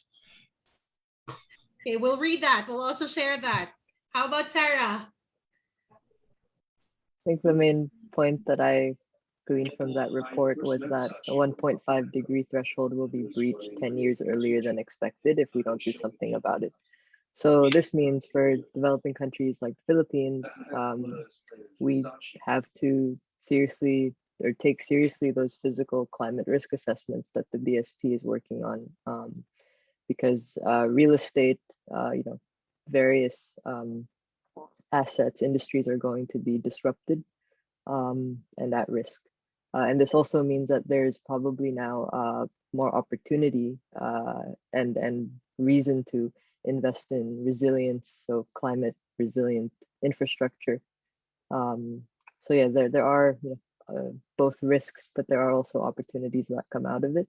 But it's clear that we are definitely seeing we need to be planning for worst case a lot sooner than expected. But this also, but that doesn't mean that the fight is over. We are seeing huge shifts, especially in the international investor front. BlackRock, major asset owners, are pushing to be 1.5-degree compliant. So this opens up investment opportunity as well for domestic companies and banks here to attract that investment capital. Thank you, Sarah. Ellie? Thank you, Nazrin. With my Mintrellis and colleagues, we wrote a client update on what the IPCC report means for corporate capital markets and government decision makers. So I'll send that to you. But my 3 quick takeouts: it reaffirms the why for your net zero strategy. Physics aside, it will drive accelerated action to reduce emissions. And the third one is it reinforces the need to consider climate risks on a forward-looking basis because historical experience has limited analog. Thank you so much. Thank you, Ali. Jamie? Thanks, Nazreen. I think for me, it's quite clear that the IPCC report is the direction that governments around the world are going to be moving in.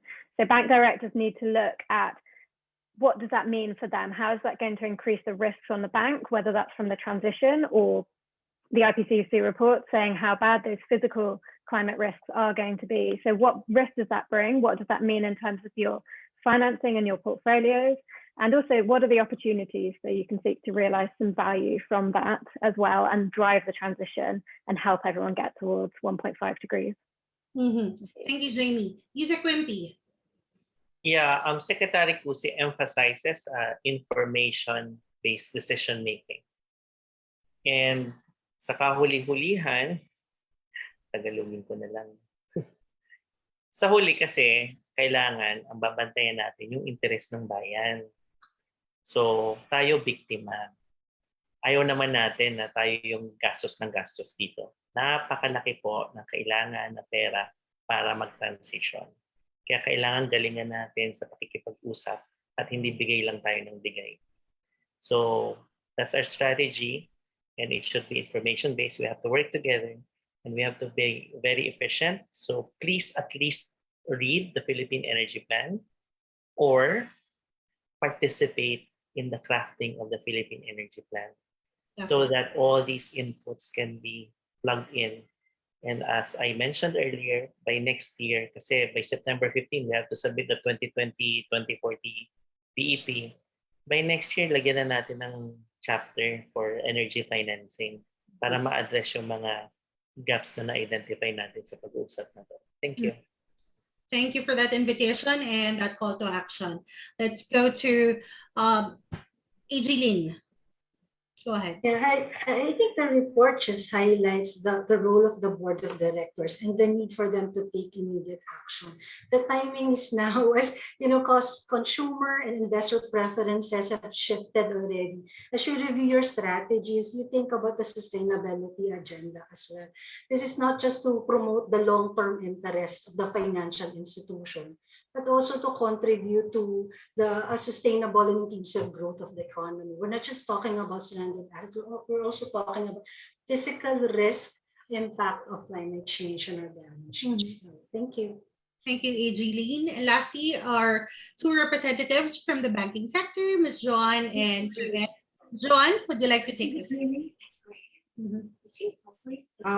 From my end, first, but I do appreciate that there is such a thing as a PEP, because if we do not plan how to phase out coal and to phase in renewables, and at the rate that we're going with only 35% seen by 2030, it scares me a bit, admittedly. So we see the very, very crucial importance of the PEP and synchronizing, orchestrating that whole plan, the whole country.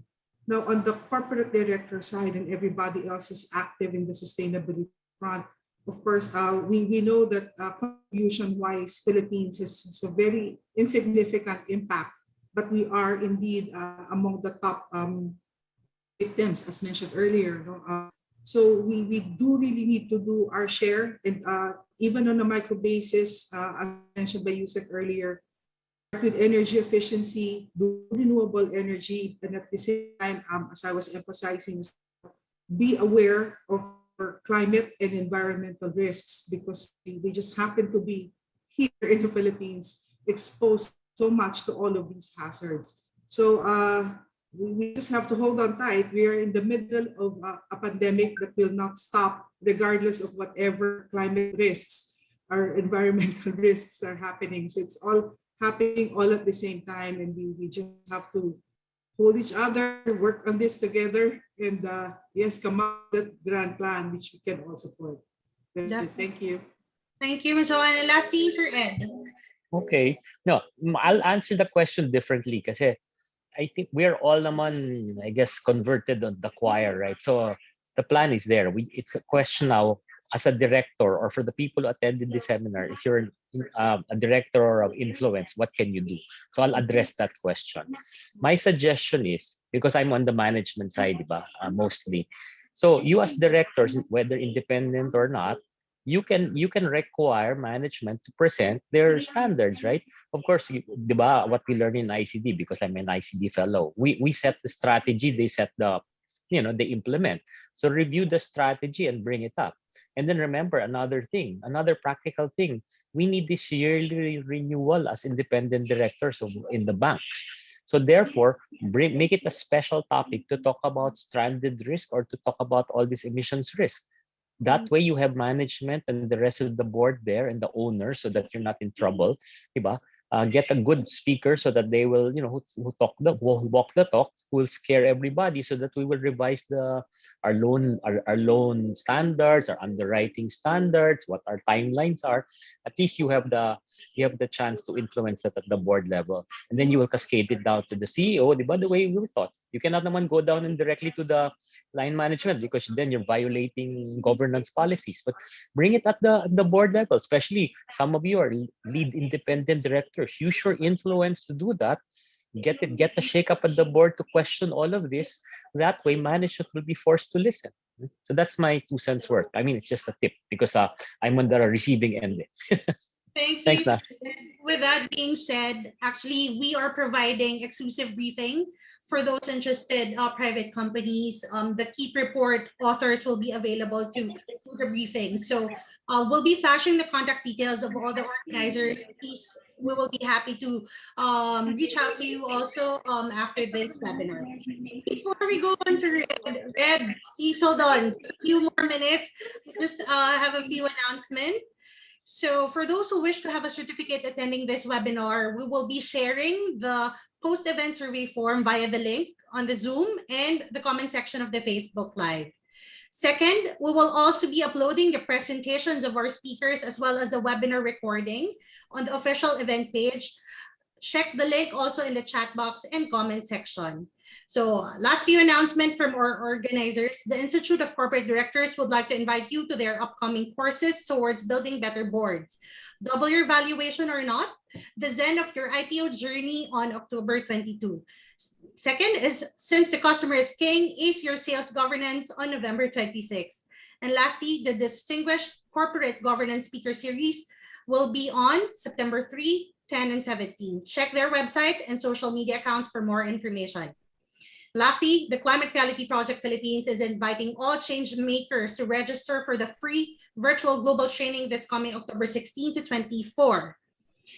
And the Youth Cluster of the Climate Reality Philippines, in partnership with Light of Hope Philippines, is organizing the Southeast Asia premiere of the film from Emmy Award-winning director Joe Gantz called The Race to Save the World.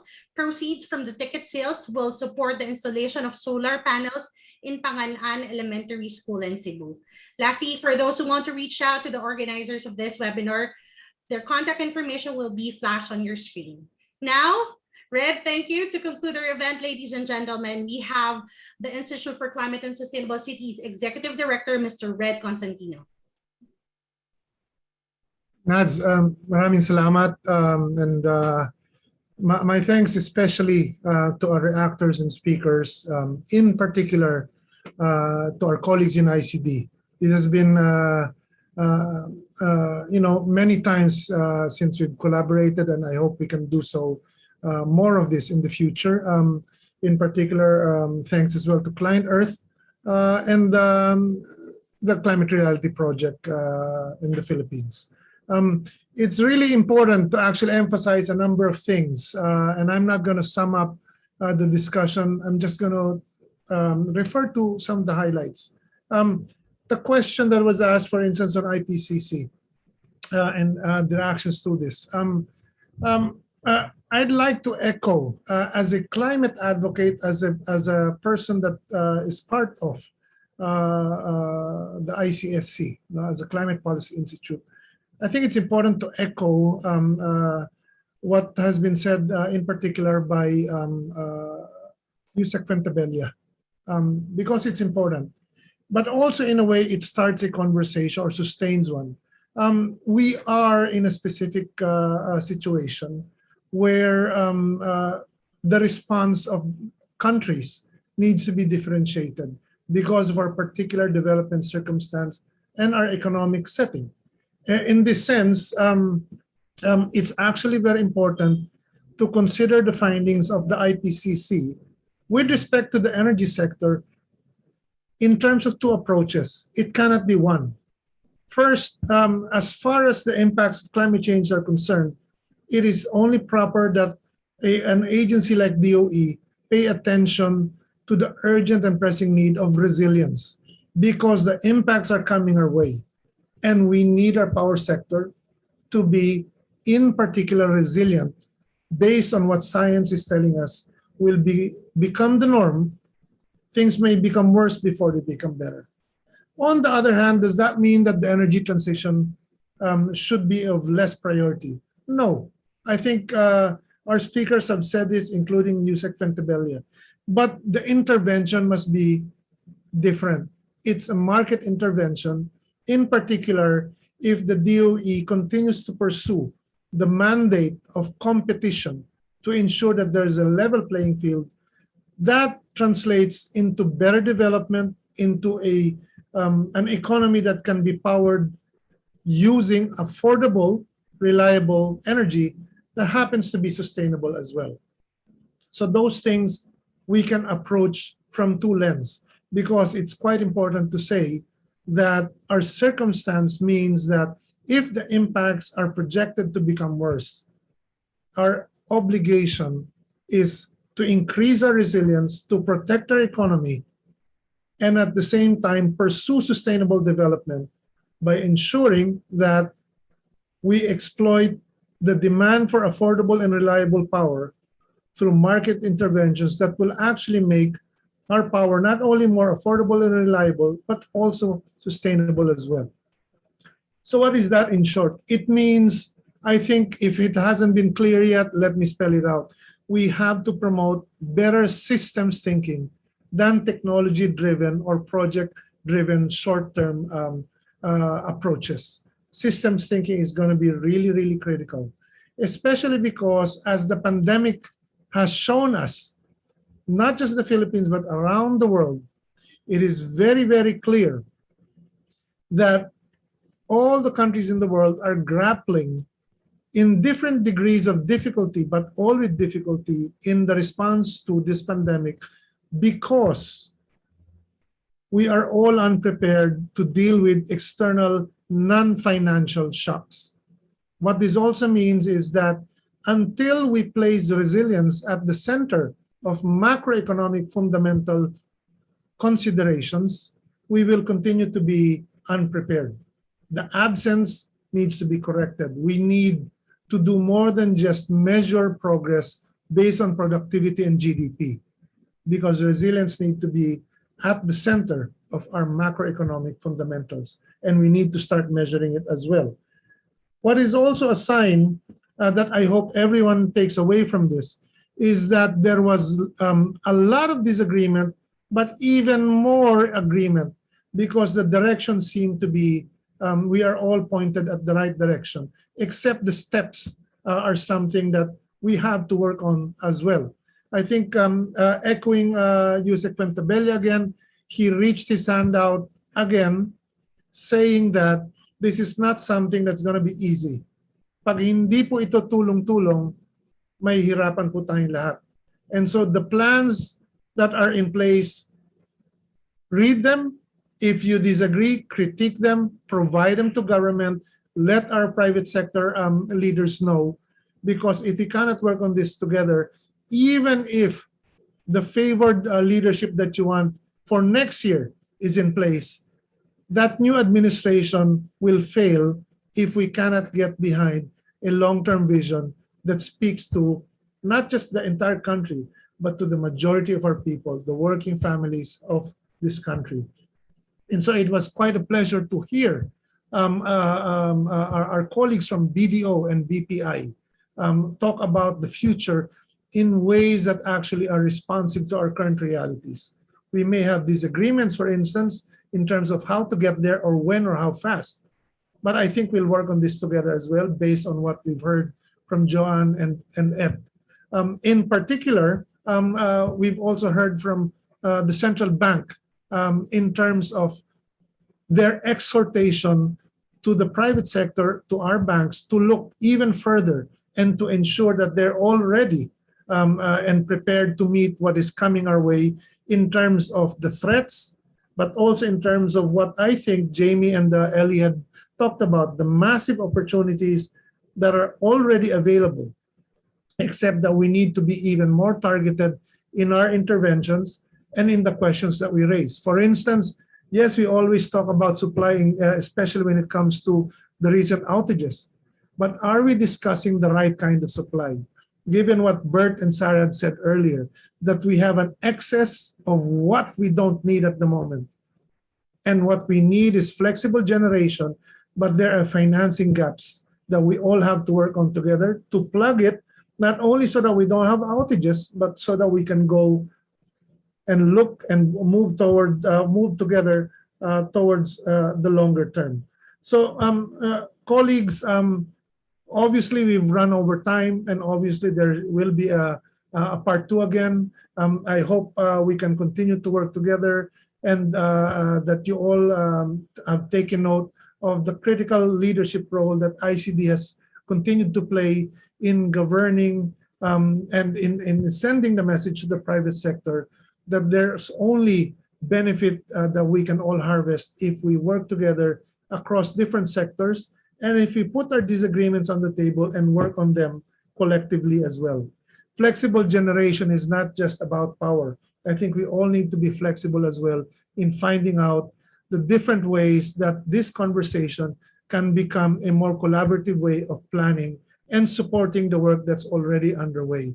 The energy transition is already underway, but the question is not whether we will reach the right kind of landing zone.